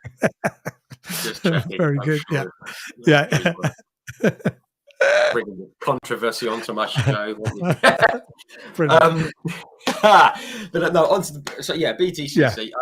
I did see. I think it was a comment from Diffan Evans. Tin Top Tuesday listener. Yeah, we know He Divan. mentioned about Jason Plato is again. I mean, Yes. we have to start with Jason. He's obviously called it a day after Mm. 23 seasons, I believe. And I think Defan was saying, is he going to come on Tin Top Tuesday? I'm sure he will, won't he? Who? Jason. Mr. Plato. Oh well, yeah. So Jason is the most is the most tricky driver to get on. So and not because he won't I do hear it, you. but not because he won't do it, because he will, and he's always been brilliant. However, I never know what he's going to say. That's my problem. I can't That's control the him. issue. And he loves the idea that I can't control him. So it makes the whole process very difficult and highly stressful. So if you're doing a normal broadcast, you're going to work with 6 or 7 seconds delay before the words go to air. With Plato, I have to knock it up to a 10. You got the beeper. Exactly. So yeah, you never know what you're going to get with JP, and he might do an interview that's really on point and really serious at championship, etc., or he might be really mischievous and throw in a few naughty words here and there where I would least expect them to try and catch me out, and I know he does it. That's what he does. You have to start the show with a disclaimer. It's very tricky. Apologies, I like Paul. my show to be so one of the basic premises of Tin Top Tuesday, it's a family show, and it is really cool because this year we've been playing a silly song by Benny Hill for Tingram, and somebody wrote in on the final show and they said, I hope you're going to play the Tingram song tonight because my little girls all sing along with it when you play it. Right. And so that is the sort of email that I want, because it means it's a family. They're all interested in the BTCC and they're all sitting there and they're listening to it. That's what I want. Super. Mr. Plato comes on and he tries to stop it being a family show. He's a little terror. He kind of single-handedly tries to ensure it should go out after 9 o'clock. Yes, exactly that. Yeah. But yeah, he's always been brilliant at coming on the show. He's always been a friend of the show. And he's a real character. I think he's quite misunderstood as well. I mean, he comes across a certain way on track. We all know there's dust up with Matt Neal and dust up with a lot of people. Ivan Muller and all the people that he's crossed swords with. But he's actually he's a nice guy, isn't he? So He's a lovely this year I have heard more people than ever saying he was mega. I mean, I wanted his autograph and he stopped and in fairness, he has been maybe more chilled out over the course of a race weekend than I've ever seen him take. The queue for him on the pit lane. That's been very evident, hasn't it? He's been absolutely. He's been really engaging with fans. It's been brilliant because I mean, the proof of it was with all the stars we have in the BTCC, Brands Hatch, final meeting of the year, the queue for Plato was pretty much the length of the pit lane. Wow. It was immense, absolutely immense. And Jade and Josh, I just skipped it. I was like, no. Yeah, it was incredibly busy for the whole pit lane, but the queue for Plato was out of this world. Wow. I mean, but that's just a measure of him, and not only as a racer, but what he's done for the BTCC. And I think that gets overlooked. There was the whole Neil Plato thing, which was fun. Which was fun to report, wasn't it? Yeah. Always fun. It bordered on not being fun at some points, but you had to kind of pick one or the other. And people always had a pop at Jason, but I think people have seen this year more Jason Plato the person. Yeah. I mean, like I say, I've never seen quite so many people saying, he was engaging. He gave us all this time, and good on him as well. I mean, my only regret is that if Jason had the opportunity to have the final season tour, if you like, my regret is that Matt Neal has not had that.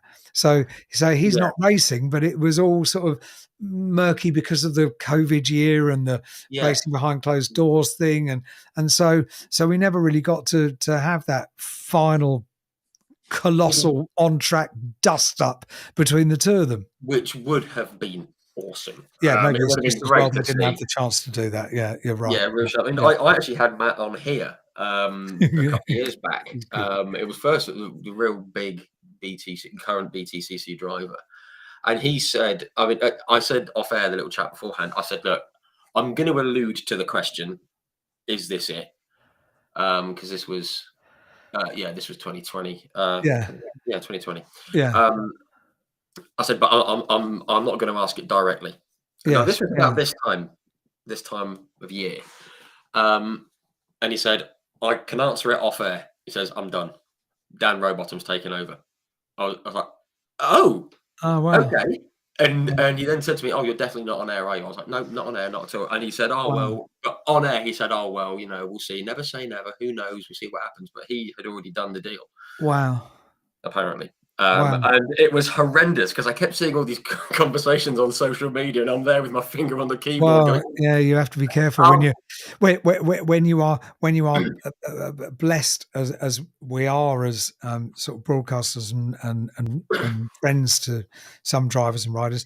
You are blessed with a huge amount at the back of your mind that you know that information, but you can't say it. It makes things really difficult because you think, hang on, I'm talking about this particular driver. Am I allowed to say that yet? No, I don't think I am. So I always err to the side of caution. Yeah. You're blessed with all of this stuff and you just don't know whether you can say it or not. Yeah. Really tricky. Matt Neal was the first touring car driver that ever befriended me in the touring car paddock. So that would have been probably 96. Always did an interview with me, always turned up to the studio to have a little chat at lunchtime. And he was the first. So he was the first. Here's the thing. So Windows 95 came out obviously in 1995. And that was sort of the time that we started getting internet providers and all that kind of stuff. Yeah. And therefore email. Matt Neal was the first person ever that on a regular basis would send me funny emails. Like now you get them all the time. They're text messages or WhatsApp messages or whatever.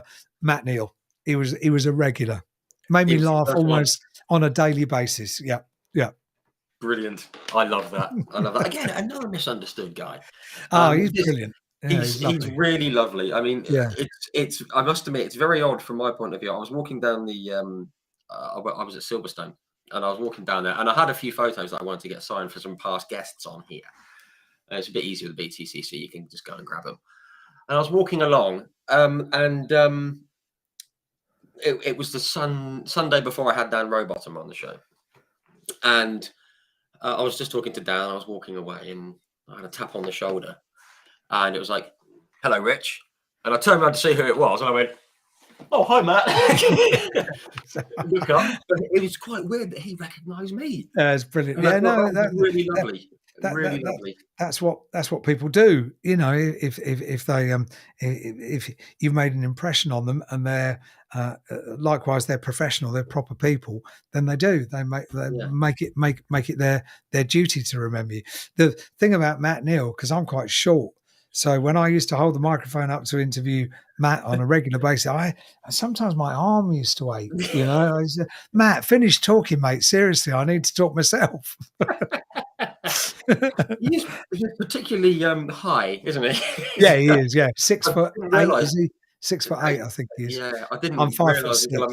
until I met him in person. I was Yeah, it's amazing. like, He is amazing. Yeah, um, yeah, yeah, yeah. but they're both, both absolute, legends of the series. Yeah, they are. And it can't be understated or Rockingham underestimated Pit Lane is what I'll remember. what they've done. Rockingham Oh, Pit well, Lane. we had to get to Rockingham Pit Lane, didn't we? That was astonishing because Wow. I didn't really realise what was going on, but I was kind of in the middle of it and talking about it, and then I realised, of course, I actually don't need to be describing what's going on because the grandstand is there. They can see everything that's going on. I don't actually have to skirt around to try and make it family friendly broadcast. They can see it. Yeah, it kind of is what it is. You can't Yeah, sugarcoat this one. yeah, yeah. It was extraordinary, wasn't it? It was Jason did it. extraordinary. Jason did the right thing. So the key is always keep your helmet on. And I remember Ivan Muller and Anthony Reid, Anthony's they good, isn't he? had a Anthony's good. yeah, they were having a bit of a dust up, but obviously with the helmet still on, trying to make a fist that would go through amazing stuff. Yeah, amazing. It comes to fisticuffs, and we all know what was said, particularly by Yeah, Matt. yeah, But, yeah, they yeah, seem fairly friendly now, don't they? yeah. Uh, They're really friendly. Yeah, yeah. yeah. The pantomime is over. Yes, The final yes. encore is complete. It would be nice if there was just one more, wouldn't there? But it No, feels unlikely. it would Feels be unlikely. it would be expensive. That's a very good word for it. Really expensive.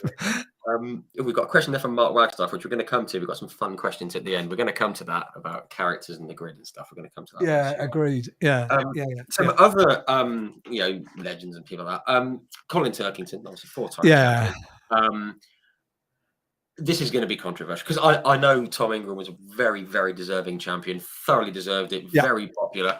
I saw one of his fans, where is it? Katie Abbott, she said round 30 this year was the best round 30 ever. She's a big Tom Ingram fan. Yeah, she is. Yeah, she is. But Tom Ingram thoroughly deserved it, as Ash Sutton would, as Jay Hill would have done. But going into Silverstone, I'd have put my house on Colin Turkington. And he Would you? Yeah. He was ahead, and it's Colin.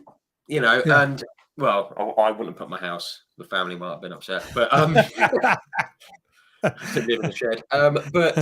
And he also got turned around in the first race, and it never really recovered. But he's a proper driver, isn't he? Colin is the loveliest of men. I mean, he is.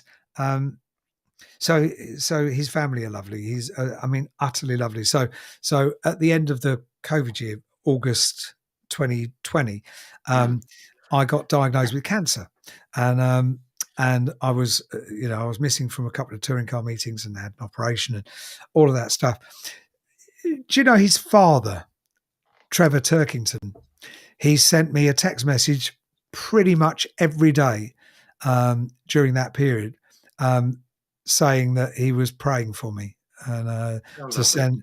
I mean, it just, and then obviously we had COVID, and people weren't traveling, and we didn't have people.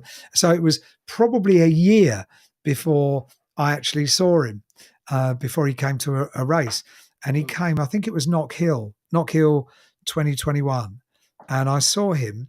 And I just walked up to him. We just hugged, and it was the most amazing kindness. Because what you don't realise, particularly when you've got an illness and it's during COVID, so you can't have anyone in the hospital with you. You are completely on your own. Your phone, that's everything. That is your umbilical cord to the world. It's the only. It's your lifeline. It was all I had, and for that period of time, those little messages, I got beautiful get well card from Trevor after. This is this is how the Turkingtons are. They are lovely people. They're kind people. They're lovely people. And in fairness, if you were to meet Colin and chat to him for half an hour and say, "What do you think this bloke does for a living?" The last thing you say. The last thing on earth you would think he would be a racing driver that sort of gets his elbows out and cracks on and wins 4 titles in the BTCC. Amazing. But the only thing that I'll say about Colin, I've done some laps with Colin in various things, in race cars and road cars and all sorts. He is the most supremely mechanically sympathetic race driver I think I've ever been with. So although you're doing a quick lap, you don't feel the braking, you don't feel the turning in. It is incredibly quick, but it's just his style is just incredible. And on that subject, if you haven't seen it already, there is a video on YouTube of me and Colin about to do a lap in a BMW i8, which is probably my greatest broadcast ever. I recommend anyone goes onto YouTube and searches Colin Turkington BMW i8. It is extremely funny. Excellent. Very, very funny. I know what I'm doing when we're finished. Yeah, I'll do it. So it will take up 1 minute and 30 seconds of your time, but it is. I was extremely unprofessional. I couldn't hold it together. We like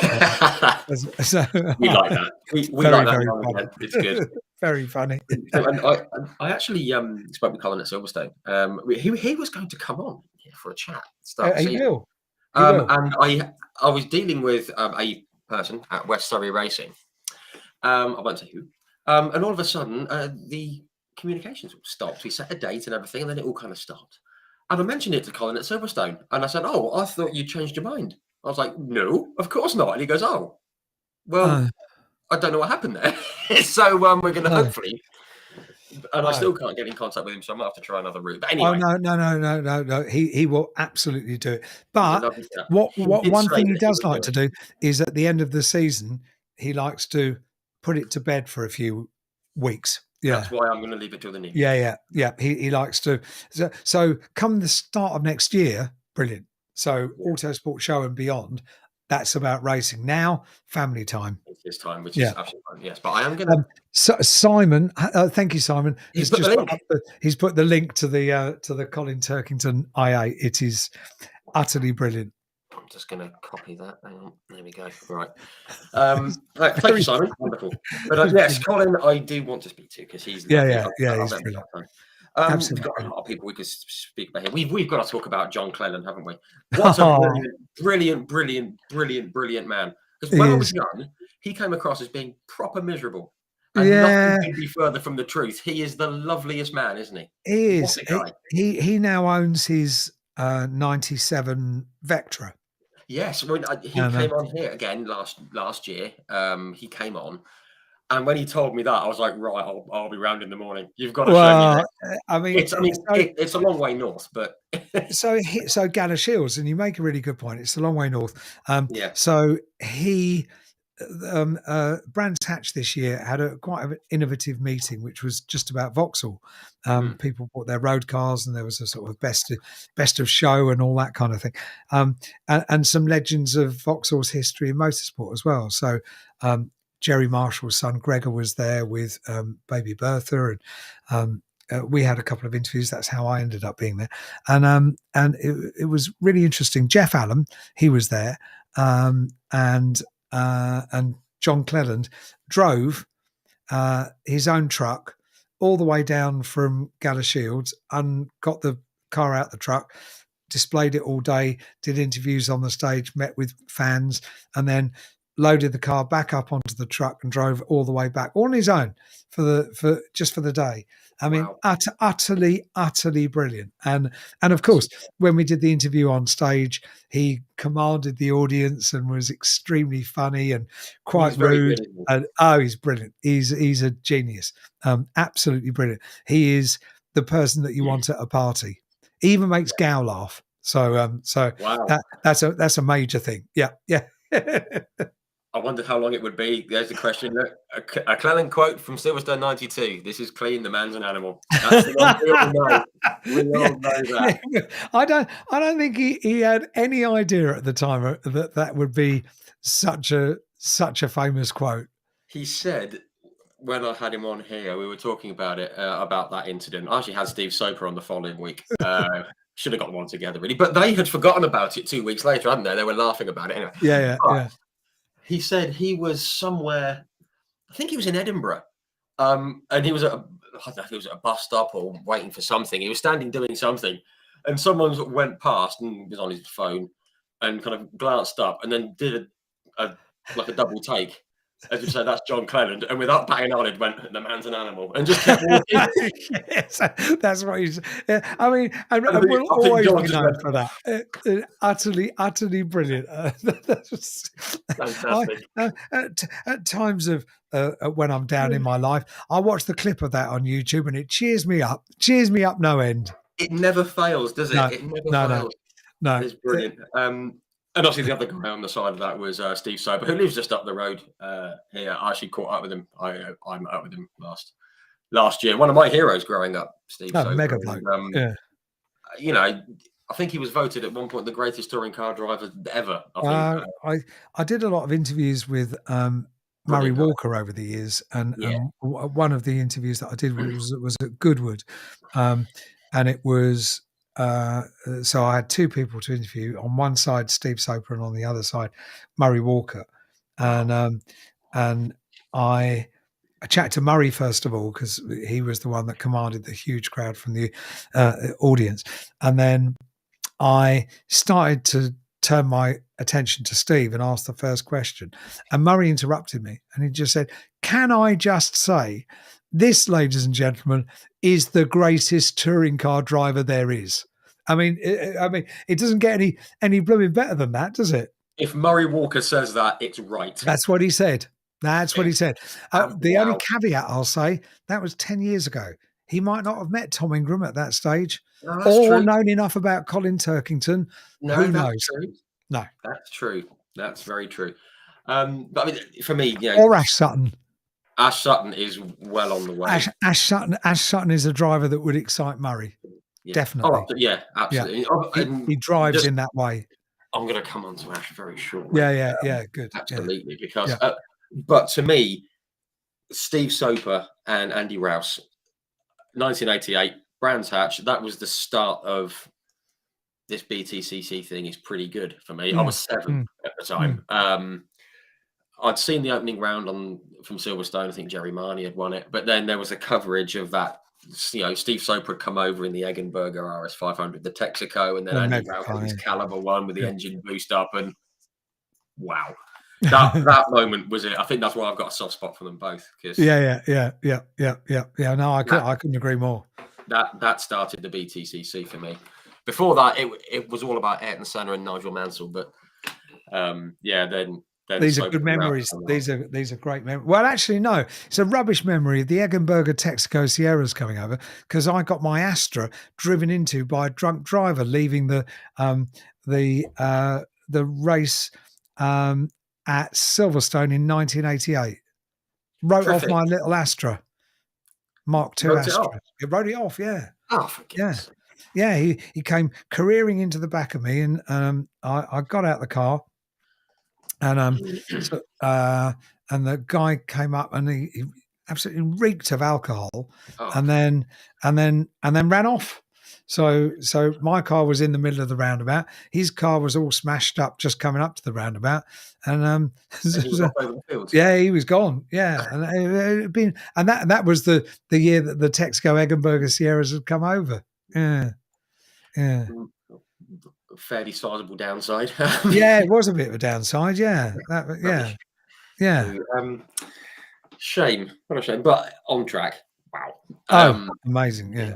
Then there's like Klaus Ludwig and Klaus Niedwitz and all those guys. Yeah. That's when touring cars began in my world. Yeah. No, pretty much the same for me. Yeah.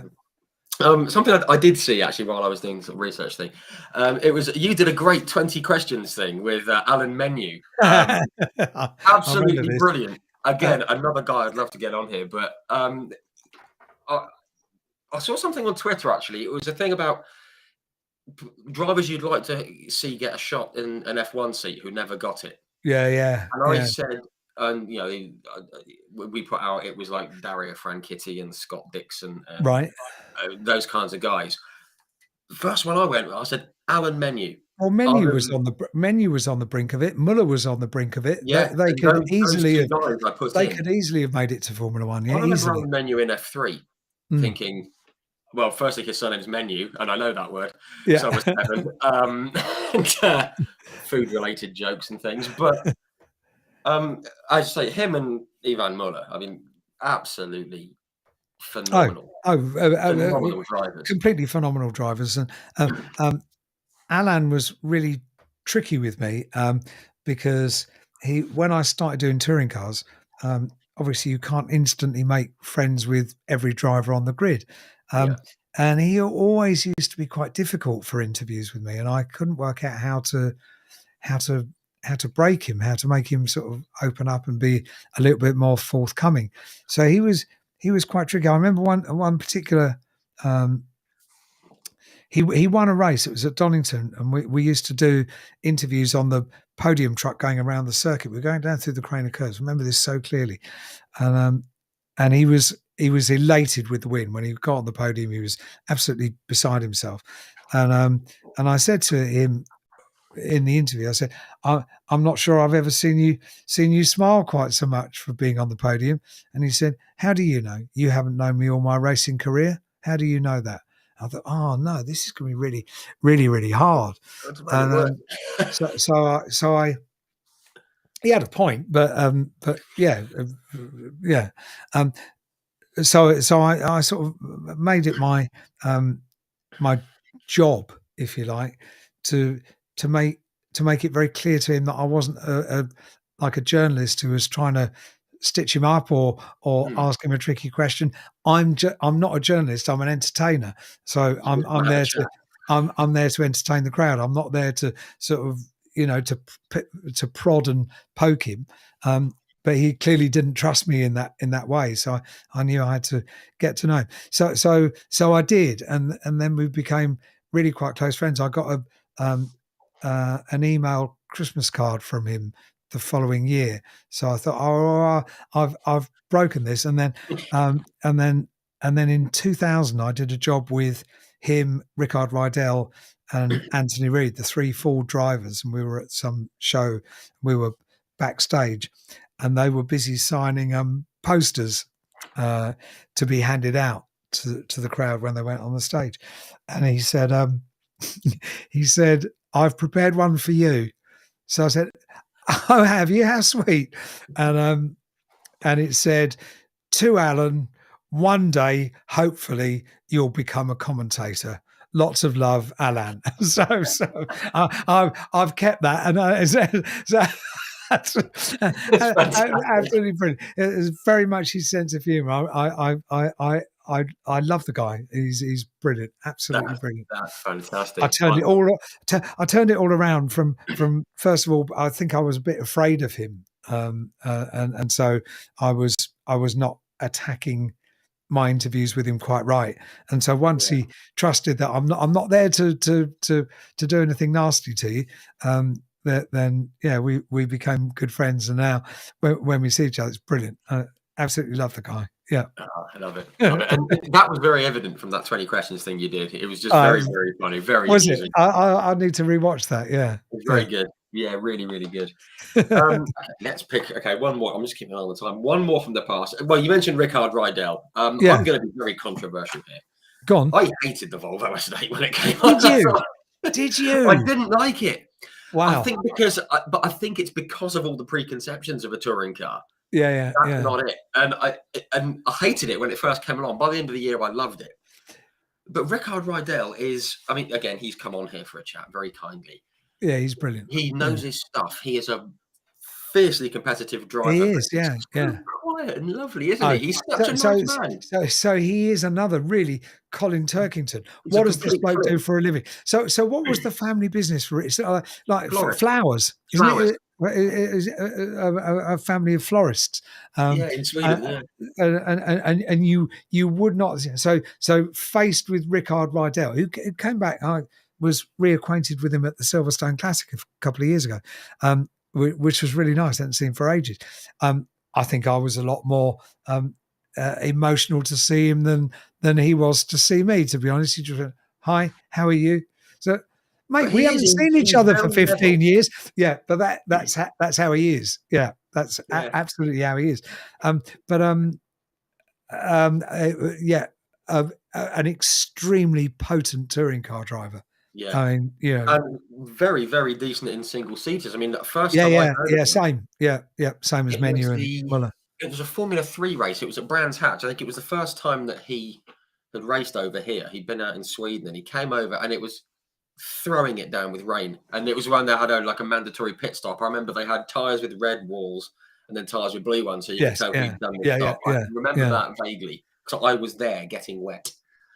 And I met him, and when I told him, I said, "Oh, I met you." He goes, "Oh, when?" I went, "At 1988 or something." Yeah, he was like, "Really?" But I remember him from there, and then he went out to Japan and out to Asia and did very well. Yeah, that's right. Yeah. And there was talk of possibly F1 and things, but then he came to touring cars, and he's brilliant. Yeah. Agreed. Totally agree. Yeah, superb. Okay, let's move on to the current crop, current touring car crop. Again, just sticking at the time. Let's start with Ash Sutton. I mean, we mentioned Ash Sutton. Proper race. I mean, outlined by the fact that he went and did karting for the first time in about 15 years. He was at Le Mans and won. Beat all these almost pro karters, just went out there and just wiped the floor with them. Dan Camish's teammate this year summed it up for me. It's pretty rare that racing drivers applaud each other. But Dan said to me in an interview, it might have been on Tin Top Tuesday, he said, "Now I've been in a team with Ash." He said, "He is world class in whatever he cares to be in." I mean, that's pretty good praise from a multiple Porsche Carrera Cup champion and very nearly a touring car champion as well. That should have been in 19, that's an endorsement, isn't it? And Dan is absolutely right. I mean, Ash was when Ash got into a touring car after his single-seater career, he had a nasty accident, came back, was absolutely on it in single-seaters. And then the media day, I think it was Donington Park, and Ash, his first year in touring cars, he was in the MG. He topped the times for most of the after. I think he was pipped at the end by Matt Neal, but he was top of the times for the whole of the test in the afternoon, having never driven a touring car before. And then he told me afterwards that he was so uncomfortable in the seat, so he hadn't had a proper seat fitting. He couldn't see the apex of the corners. He was still top of the times for most of the afternoon. He couldn't see where he was going for most of it. He couldn't see where he was going, which was utterly astonishing. So he was always destined to do well, but he is so naturally gifted as a driver, just wonderful to watch.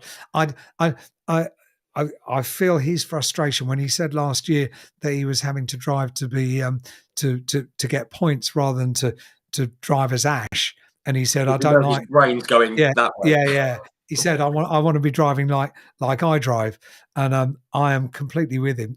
Where there are very few drivers quite as exciting as him Mm, when he's on it and determined. Just yeah. wonderful. I mean, I remember the first time I really switched on to him was in the Levorg, I think, the Mm. BMR Yeah, yeah, yeah. Levorg. At the start of the season, he was almost too aggressive. I'm thinking this guy's a bit annoying because Mm. he was just there and he was so quick, but he was there and he was, even by Yeah, yeah, BTCC standards, he was, yeah, yeah, yeah, but he yeah. reined it back, and now he's got to where he is now. And wow, I mean, Oh, he yeah. to go from front wheel drive to rear wheel drive to front wheel drive, or the other way Well, around, with the just think ease that about he's done it, it's just think about how incredible. he dealt with having Plato in the in the same car. He wasn't Yeah, phased by that experience at all, was he? no, He just not cracked at all. on, got on with his own thing, looked after his side of the garage, and just cracked on. I mean, the strength of character to be able to do that, and also the driving ability to Mm. be able to do that, where most drivers would probably feel a bit nervy. This is Jason Plato. You know, he's a double champion. He knows this championship inside out. Wasn't phased at all. Not Just a bit went of it. just went and did his thing, and Yeah, yeah. I've always thought it's very difficult. It's a rare breed, as you say. It's very difficult to be bloody quick Mm. and bloody exciting at the same time. Yeah, It's yeah. very hard. There's not many drivers, as you say, that can do that, and he really is, isn't he? No, just astonishing. Yeah, absolutely I mean, astonishing. obviously, we want to keep him in the BTCC, but there's parts of me I'd love to see him in Aussie supercars, the V8, you know, I, and th- I think very and possibly that's something he'd like to do. Yeah. I think maybe the Napa thing because they've been Mm, mm, involved mm. there, and NASCAR. I think if there's anyone from these shores who could get into a NASCAR, Yeah, yeah. and I once he agree. got used to it, give it hell. I think Ash could do it. Yeah, he's I love Ash, but um, but he did say, I think it was probably on the Autosport stage, he wants to win um, more titles than anyone else in the BTCC before he's ready to move on and do something yeah, else. and So he's he going would the right way about it. no, he's got 3 titles. He would need 2 more. Yeah, So we've got him for at least 2 more seasons. There you go. yeah. Fingers crossed. Hopefully, yeah. Hopefully he'll get those two, but then stick around for a bit. But yeah, I mean, I Yeah, think he'd be I well find suited. him a phenomenally exciting driver to watch. Yeah, Yeah, he's brilliant. absolutely. Absolutely brilliant. Absolutely. Speaking of exciting drivers to watch, Jake Hill, now in a front running car, with West Surrey Racing and B Motorsport. He's really kicked on again this year. I mean, he did well with Mark Blundell, with MB Motorsport. And a huge credit to Mark Blundell for obviously recognising him when they were That's a teammates. great little association by driving together that they've formed, isn't it? It's Well, I spoke with Simon Hill, who was a big fan of Mark Blundell, yeah, yeah, yeah. and he said, "I can't believe it." No, he's looking after my boy. He is. Yeah, Yeah, well, absolutely. and it's quite right because Jake is an incredibly hard worker as a driver. And Mm, bear in mind when he was in Ginetta Juniors, he was racing against Tom Ingram. So for the yeah. two of them to be battling away for the title this year, there was a certain poetry to it. Yes. But Tingram has been a regular in the championship for longer than Jake has. You know, Yeah. for Jake, it was a hard job from year to year to be putting the deals together, to get the money together, to go and And drive. he got the win in 19 at Knock Hill, and that kind of opened the Yeah, floodgates of the big league, didn't it? he is an exceptionally talented driver. Very, very quick. So all you need to do is to watch him. I mean, his father Simon, who was a race driver, is the first to say he's more talented than I ever was, Mm, because to watch Jake in an historic car, a rear wheel drive car, really feeling the car and mm. brilliant, absolutely brilliant to watch at the Silverstone Classic. What was it? Was it a good one? Was it the Nissan Skyline he drove? That's right. It is. I think. That Uh, bit of did I footage not is see that? That's something his to, favourite car. Yeah, yeah. Yeah. that is something to behold. That bit of footage, it Yeah. shows how good he is. Yeah. He's a phenomenal driver. Yeah, Huge talent. Yeah. Yeah. and he'll be up there again next year. And the Oh, next one I was going to come on without to doubt. was Yeah. the next one I was going to come on to was Tom Ingram. I mean, world Yay! champion, totally deserved. What a lovely man he is as well. He's He's just. astonishing. Yeah. He I is. love the outpouring because he's quite sort of quiet and very well spoken, and he's a nice chap. But when he won the in-car thing, the in-car footage, and he was like, "We won it!" And he Quote of just the year. screamed, and we thought, Quote of the year. "Wow, I think I feel like I need an adult in the room telling me what to do. I mean, yeah." Things like, just yeah, he is he is he's charming. He is exceptional as a driver. Um, absolutely. he is. I'd like to say a friend of mine. I've become friends with him over the years. He's done a regular feature with me on Autoglim Tin Top Tuesday. He comes on. I don't pay him to do that. He comes on of his own free will. He's been a huge supporter, and just sometimes you meet people in life, and you just click. And with Tingram, even from when he was in Janetta Junior, so what would he have been, 15? We sort of shared um, a sense of humour, or we just got on. He's always been brilliant at doing interviews. And I don't even know. Somebody asked me, so how long has Tingram been coming on every edition of Tin Top Tuesday? I've no idea. I don't know. I don't Very remember. well, isn't it? It has been a while. So I don't know, and I don't know how it came about. I don't know how that happened. I don't know why it happened.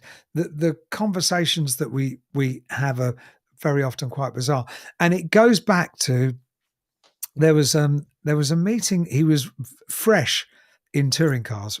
I don't know if it was his first year, can't remember, but he was fresh in touring cars, and it was at Snetterton. He'd had a really horrible day, and it didn't get any better.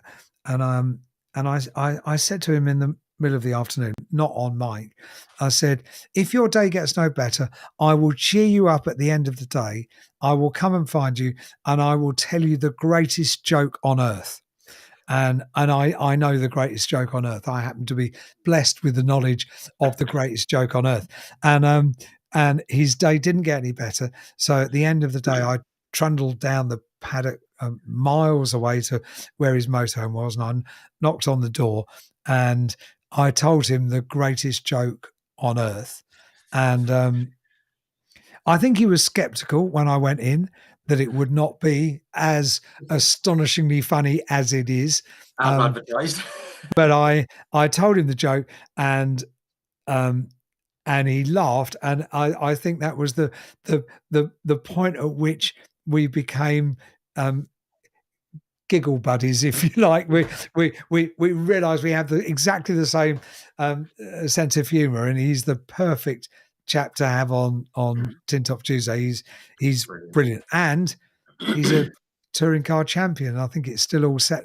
I think it's all still all settling in for him, which is Yeah, lovely. yeah. It's just lovely. Yeah. Oh, that's and he's so popular, yeah, for all the reasons that you've said, Yeah. and Yeah. Yeah. and it feels like it's an overdue championship. He's been in with a shout going into the final round so Yeah. many Yeah. times, and Yeah. it was brilliant. I mean, I've been at most of the final rounds Yes. that there's been over the last 8-9 years. I've never heard a cheer. I've never heard a cheer as big as that. I was at the bottom of Paddock Hill Bend, It's and astonishing, wasn't it? the noise. Yeah. It, Yeah. it Yeah. was. Yeah. It was. I mean, I would say it was the biggest I've heard all year, but then I realised I went to the Indy 500, 500,000 people, Yeah. Yeah. Yeah. bit Yeah. louder. But at a touring car race, I've never heard anything like it. It was No, so well received. It was he's so a well popular deserved. lad. He works so hard behind the scenes. All the marketing, the merchandising, the marketing of Tingram as a brand.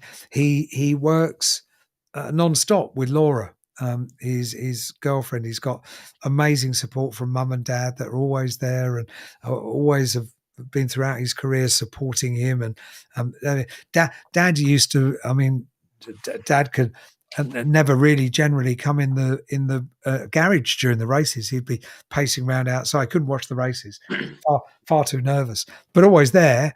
Yeah, again, like we were talking about.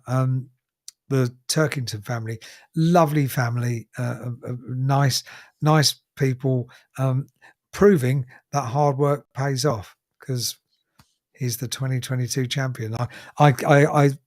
We don't have favourites because we're commentators, but from a personal side, inside, I was very chuffed with someone that I'm proud to say is a friend of mine. It's brilliant. Yeah, lovely. I think a lot of people would. Yeah. Would go along with that as well. Yeah. Hugely popular. Yeah. Yeah. I haven't met anyone that begrudges him the championship title, that's for sure. No. Yeah, it's sort of same kind of character as, going back to Chrissy Rouse. No one's got a bad word to say. Yeah. No one does. Lovely. Just a lovely chap. Yeah. Just very quickly again. 2 hours, Barney. Have we? We are flying through. Wow. It's fine. Two drivers who don't get mentioned enough in my book: Dan Rowbottom, and Rory Butcher. Good point. Both very, very good. Get them in well, obviously the second half of Rory's season's been excellent. I think he can be one to watch next year. And Dan, it's not been the most reliable year, but both very good drivers, and they don't seem to get mentioned. But they're both very, very good. I mean, Dan in Clio's, he had some absolutely astonishing races. I mean, the one of the things that Dan can do to an exceptional degree is overtake. He is absolutely superb at carving his way through a field. So he's a great racer. Also someone that has a wicked sense of humor. He's got a really good sense of humor. He's a very laid back guy. He's always happy to chat to people. He's got a growing fan base as well. He's really good. And Rory, so Rory comes from my favourite Scottish family.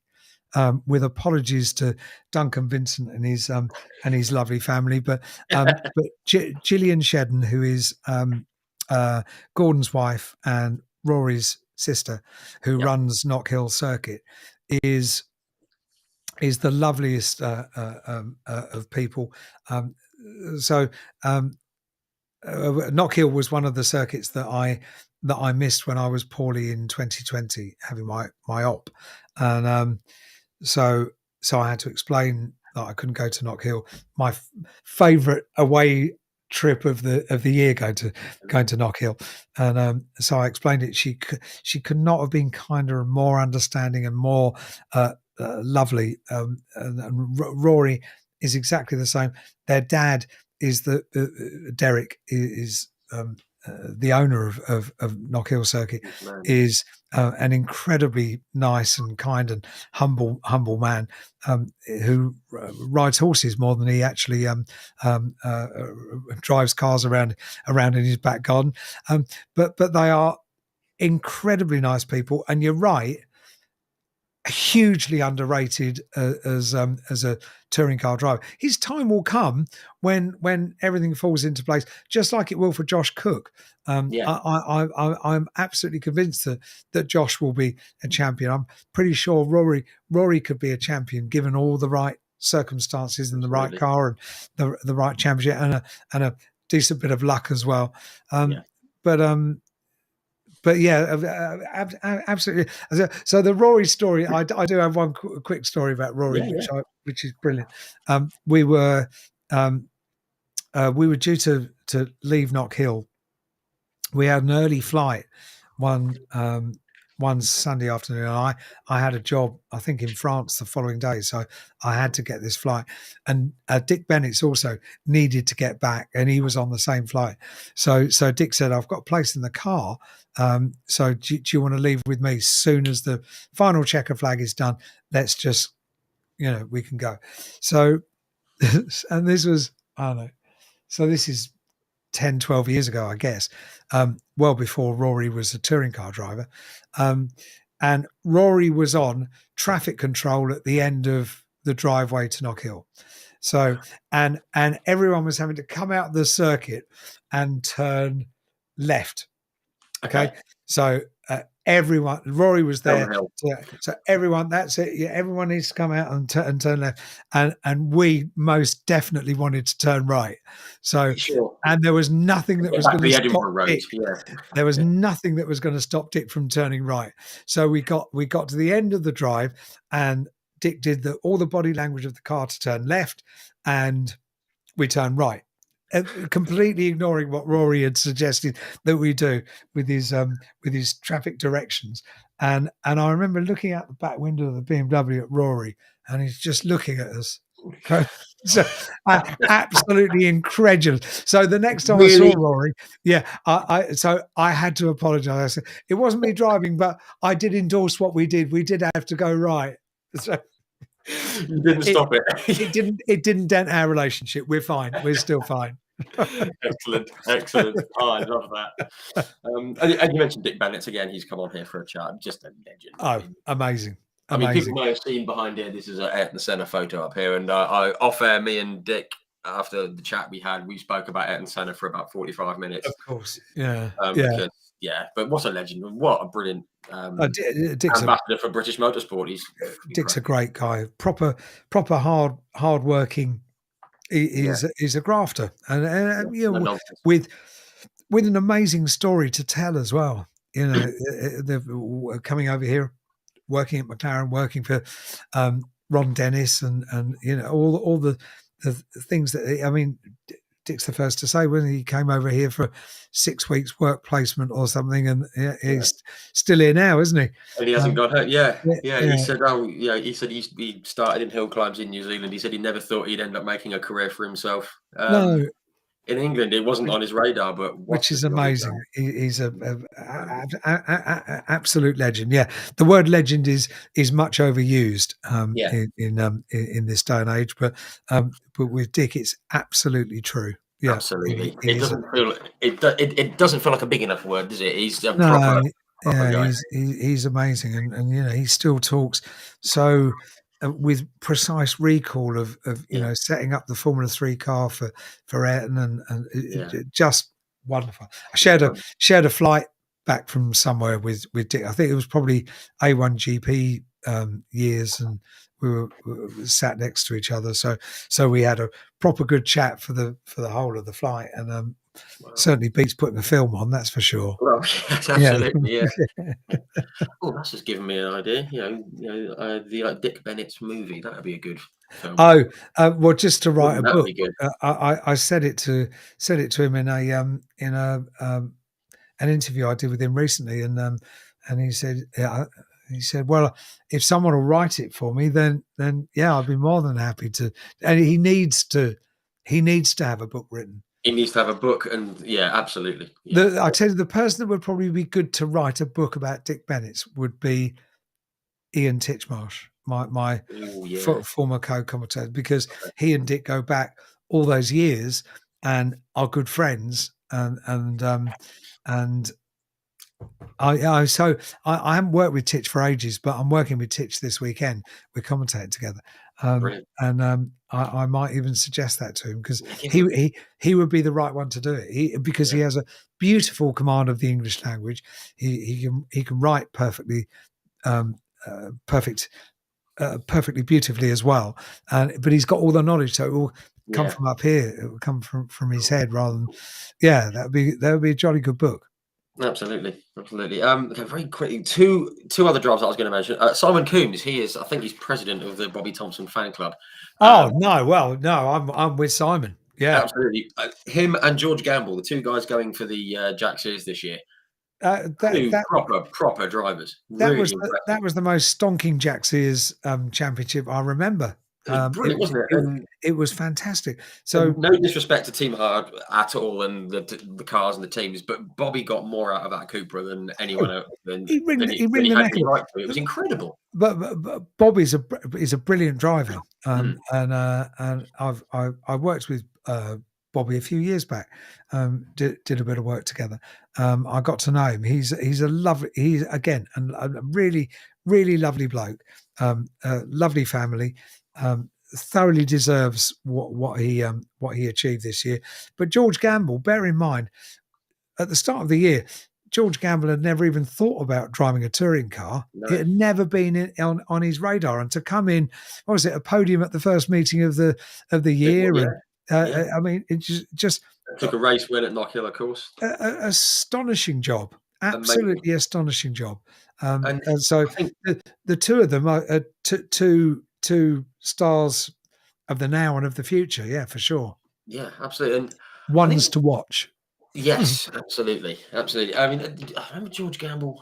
He had was it issues at Thruxton? He had mechanical issues, and again somewhere else where he didn't make the start. And I just think, Oh what could yeah, he have done? With Was that was it? I think it was electrical. I think he said he was electrical. Yeah. But he could be very, very good. Right, we've done that. I was going to go through that general motorsport stuff, but I'm very wary of the time. I don't want to keep anyone too late. Yeah, people will be going away in droves, won't they? I mean, bedtime, be banging on for two and a quarter hours. We'll have the clatter of feet over the microphone. I did see actually something. I think it was Simon Coombs. It was Simon. I've just scrolled back. Two little questions. Alan likes his treats and chocolates. Hope your brand patch supply hasn't run out.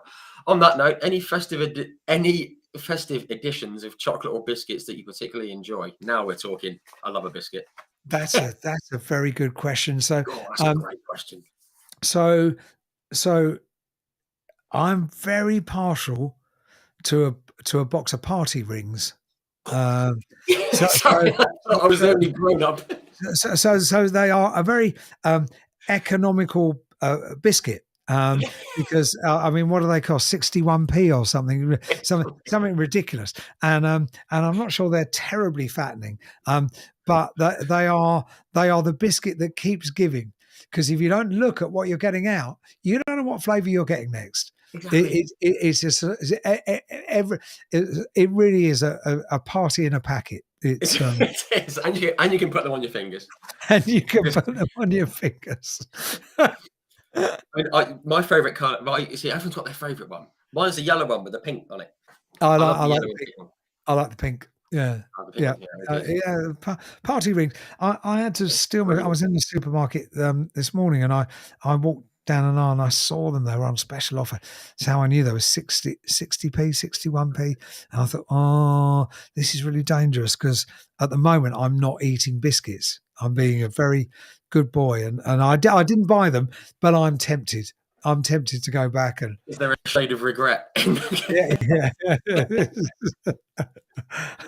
I've just had a weird out-of-body experience of talking about party rings with Alan Hyde.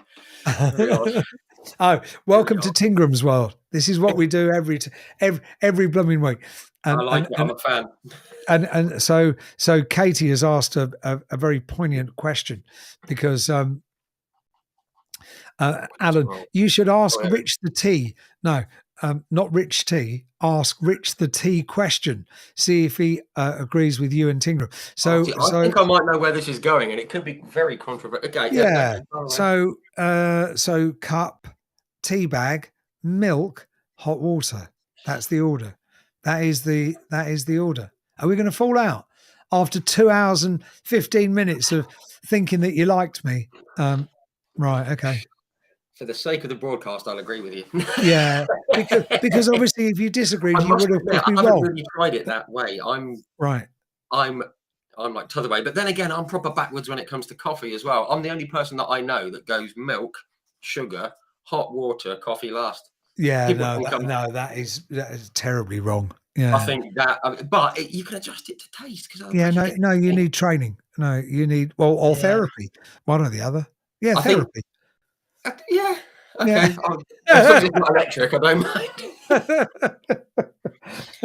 I'll try tea your way if you try coffee my way. Okay. Everyone always says that I make a good cup of coffee, and they don't. Yeah, you see, everyone says my cups of tea are lovely.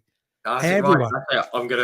I'm gonna fill up this lovely mug here. You have to try it. You have to try it. You don't know until you've tried it. Yeah. No, on the face of it, I'm not sure, but I will happily give it a go and report back. People have been very pleasantly surprised, I have to say. Well, I'm going to give it a go. Because I like me builder's tee, but dark. So, but Oh, ooh, ooh, ooh, oh, line crossed. ooh, ooh. We could I know. we could bring this to a conclusion and pass on good terms. I Yeah, just very quickly before we do yeah, just that, happily, of course. yeah, of course. That was a really good question. Obviously, Jason Plato is off, unfortunately.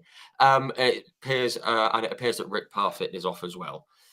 This was the question that came in about who would you put under the character bracket of the Oh, current yeah, lot. which Because was obviously a Jason great Plato question. character thing. I mean, name that springs to mind, Michael Crease is one that springs to mind for me. But is there anyone that with your little inside knowledge who's a bit of a not a loony, but someone Well, who's no, but that's our job, if you like, to see that there is a character within a driver to yeah, try and bring it out. Um, I mean, with Tingram, I realised he's a lovely bloke, and he's funny. So um, get him on Tin Top Tuesday regularly, and we can all find out just how jolly the bloke is. yeah, And that's our job as media, as commentators or presenters or interviewers or whatever. So it's our job. The characters are there. You talked about Dan Robot. He's a yeah, really uh, funny guy, he is and he's very got a very he's got a very very dry sense of humour, and he's a character. That almost deadpan, isn't he? He's yeah, very, yeah, he's got great very delivery. He's very funny. We had quite a surreal um, conversation one evening at the second Thruxton meeting in someone's motorhome. Quite late at night, we went down a totally unpredictable route of conversation. But I thought, yeah, you get it. Yeah. There's a real character in Dan, and there probably is in many of the drivers. yeah. We don't always get to find it out. There will never be another Jason Plato. No, There will no, never be another Matt Neal. There will yeah. never be another Rick Parfitt. So it's That's our brilliant, job. isn't he? Yeah, and Brilliant. he's also the most amazingly lovely bloke. Yeah. My mum. Again, he came on here and it was. Oh, he's amazing. I So spoke to him for 5 minutes off air, and it was like we'd been mates for years. He was brilliant. oh, he's a smashing bloke, and he my mum was a massive Status Quo fan, and Yeah, when my mum mum was too. It's a mum thing. yeah, I used to take mum to see Quo gigs, and Rick knew that, and also we ended up working at a job together, a karting event together, and he was asking how years ago, 2005 this was, and he was asking how life was, and I said, "Oh, mum's not very well and stuff," and a few days later, at her hospital, a package turned up with a signed get well card from Status Quo, CDs, DVDs, a whole package of goodies that Rick had organised to be sent on to my mum. How He didn't have to do that. lovely. I will never, ever, ever forget that act of kindness. Nor will my mum. It was her most cherished. So there was a letter saying, "We've heard you're not very poorly. We're on tour at the moment. Just hope you get better." And she said, "Could you take this home and laminate it for me? Because I don't want to spill water on it or anything." So Wow. yeah, I mean, there you go. Rick did that. Yeah. Lovely, a lovely chap. Yep. What a lovely chap, and Top bloke. he loves his rock music as well. So he Yeah. got to love him. Exactly right. He understands classic rock. Yeah. Yeah, he's basically had the life I wanted. And I said that to him. I said, I want to be a racing driver and a front man in a band. To be honest, mate, he's had the life all of us wanted. Yeah. Yeah.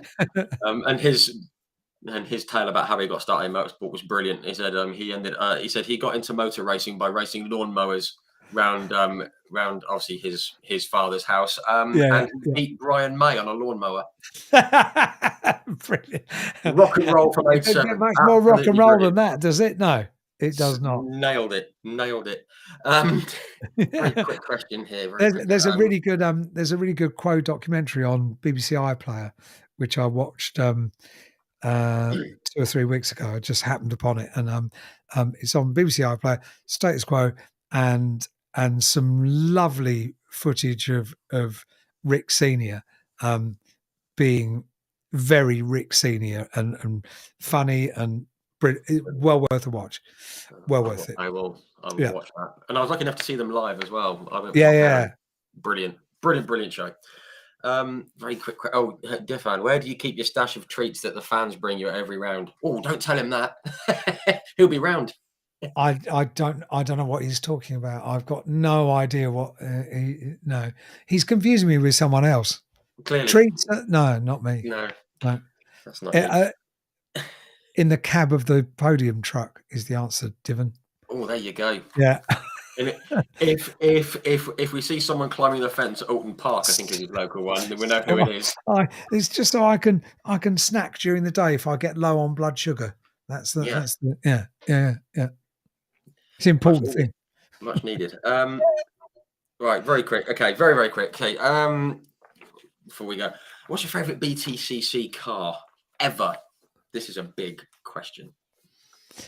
Peugeot 406 Coupe. Oh, good shout. Only because I thought it looked amazing.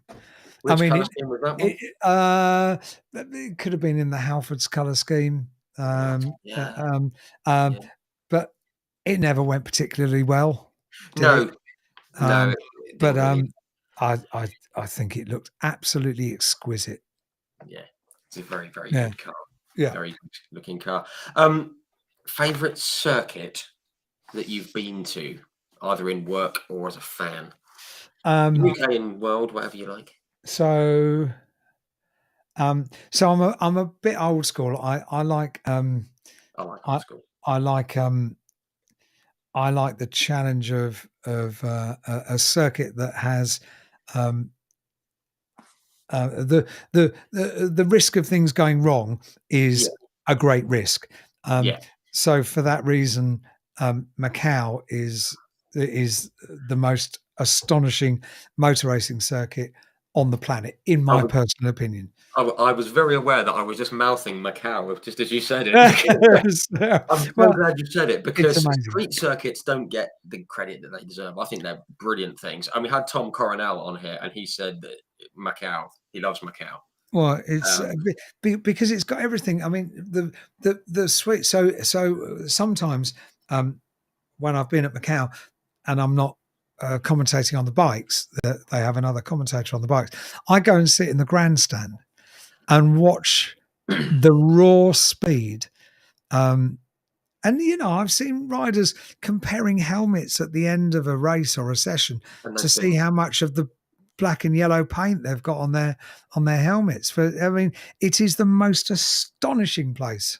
But then bike riders are lunatics. You see them on the Isle of Man, and there's a flint wall here. And I know. But Macau can bite. It can bite really hard. But we saw Sophia Fleur. She found that out backwards, didn't she? When she did. Yeah, that was unreal. Yeah, that was that was horrible. Yeah. What's the hairpin? I forgot the name of the hairpin. Melco hairpin. It's the only one with a permanent yellow flag, isn't it? Yeah. Well, there isn't room. No, you couldn't overtake there. It's ridiculous. But if you walk it, and I've walked the circuit quite a few times, and you see buses going around that. So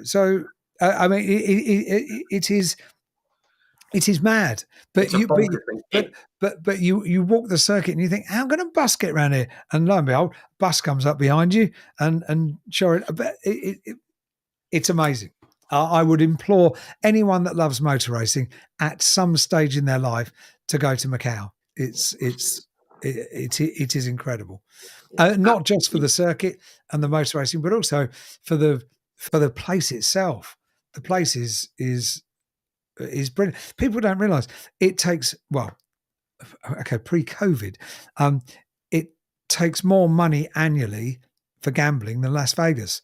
It is the gambling capital of the world because Well, and because the East are well into their gambling. I yeah, used to they work in love it. betting shops when I was younger, and And they they love it. descend on it. That's where they go. That's you Wow. know, I mean the MGM hotels.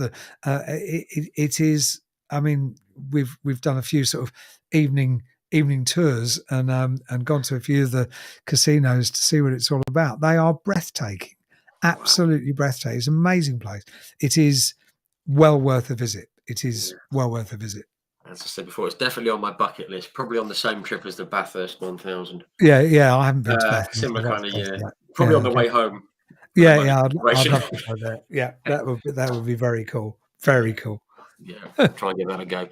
One final thing. There's no plans to slow down just yet, is there? No, no, I've got Good. to work. I've got to work. I've got, I've got bills to pay. I don't want to go and do a proper job. So no, there's no option for me yet. Obviously, I won't go kicking and screaming. You know, if they say at the various jobs that I do, if they say we don't want you anymore, I'm not going to do a Donald Trump. I'm not going to I'm not going to handcuff myself to the desk. I will go with grace. But until the point at which they don't want me, no, I'm very happy to carry on doing what I'm doing because I'm doing a dream, really, a dream job. It's amazing. It's a privilege. Fantastic. Absolutely love to hear that. I'm very glad Mhm. there's no sign of any slowing down. Certainly not. No. One thing I do need to say before I forget, I spoke with Duncan Vincent last week, and he said to say hello. So Ah, he's a little star. He's he's brilliant. lovely. Who would have known that that um, we would all three get on so well on air on the BSB station this year. Yeah, And we did. Duncan was amazing. Larry was amazing, and I'm very hopeful that I'll get to do it next year. Katie yeah. Abbott Me has too. just said, "Any plans for a festive Tin Top Tuesday?" I did say on the last episode that I would give people information. It's looking very likely that we're going to do a Tin Top Tuesday live just before Christmas. Katie, there will be more news coming out over the next couple of days. But yeah, it looks like we're going to do it. Fantastic. Excellent. I'll be tuning into that one. I don't think I'm doing anything that Tuesday before Christmas. Wonderful. Um, we're No, gonna it will be so the way it's going to work, it's going to be with a studio audience on a Saturday before Christmas. We're not going okay. to broadcast it live. We will then broadcast it on the Tuesday following because Excellent. I have a feeling that the live show might require a bit of careful editing before Trimming. it goes live. So that is my plan. We'll do a live show and there'll be tickets on sale to come and be in the audience for the live show, and then it will go out the Tuesday before Christmas. That's the Smashing. plan. That sounds excellent. That's And what I've I'm just hoping realised, for. yeah, wonderful. I've just realised on that Tuesday before Christmas, I am actually going to be at a concert, so I will be able to. Who? People won't have heard of it. It's great though. It's Wembley Arena. It's a Danish American band called Volbeat. They sort of Okay. do the singer's two biggest influences are Elvis Presley and Metallica. So I'm going to do the David Brent thing. There you go. Ah, If you do that, you get Volbeat, and they're being supported by a band called Skindred, who are very good, and the delightfully named Napalm Death. So well, yeah, yeah. Okay. Oh, that's better than anyway, Tin Top Tuesday. That's fine. You're that's allowed. Tuesday. It's But rock I music. will tune in. Don't worry. I'm going to tell you that I'll take your place then, Rich. No, you won't, Ollie. Um, we're going to wrap it up. It's been 2.5 hours. It's flown by. It's been absolutely brilliant. Amazing. Thank you to everyone who's Yeah. tuned in and for all the Amazed comments that and people everything. turned up. That's brilliant and lovely. Yeah, thank you. People, which is fantastic. I think it's gone down well, judging by the comments. And of course, biggest thanks to your good self, Alan. Thank you so much for coming on and having a chat. It's been brilliant talking to Oh, you. it's been my pleasure. Absolute pleasure. And I get the see, feeling that we could be here for another 3 hours, but we won't. yeah, this is the problem when I start chatting. That's amazing. If we chatted for 2.5 hours, I could get less guests into Tin Top Tuesday, couldn't I? I could I could just pad it out and What a dreadful concept that would be for everybody. I'll keep it the way it is. Don't worry. Ain't broke, don't fix it. It's brilliant. Exactly that. Oh, someone just said part 2, please. My goodness, we'll have a look at that into next year. We'll see. There's plenty we didn't get to. So Yeah. so Marion, there's every chance we could do that. We can put a pin in it. Fantastic. Yeah. Awesome, and Ben Perry said he'll be tuning into Tin Top Tuesday for the first time. You got a new follower. Oh Fantastic. wow! Thank you, Ben. Oh, you'll enjoy it. It's ridiculous. It's brilliant. It's a ridiculous little radio show that that I love doing, and people love listening to, which is amazing. So you'll be more than welcome, Ben. More than welcome. Yeah. And everyone, do get involved with Tin Top Tuesday, because it's the reason that I do the interviews on a Wednesday, because I want to. So we don't. So we don't. Exactly. That's going to be a screenshot, you know. Right. No, brilliant. Absolutely brilliant. And thank you so much for your time. You're welcome. And I'm sure we'll catch up with everyone very soon. And do stay tuned to the Hyde Compound. I'm going to be putting a little video out telling you, giving you hints about who we've got coming up in the next few weeks. Really good guests coming up. But thank you very much. I really appreciate it. And Brilliant, thank you Rich. for tuning in. Awesome. Great You're stuff. more than welcome. My pleasure.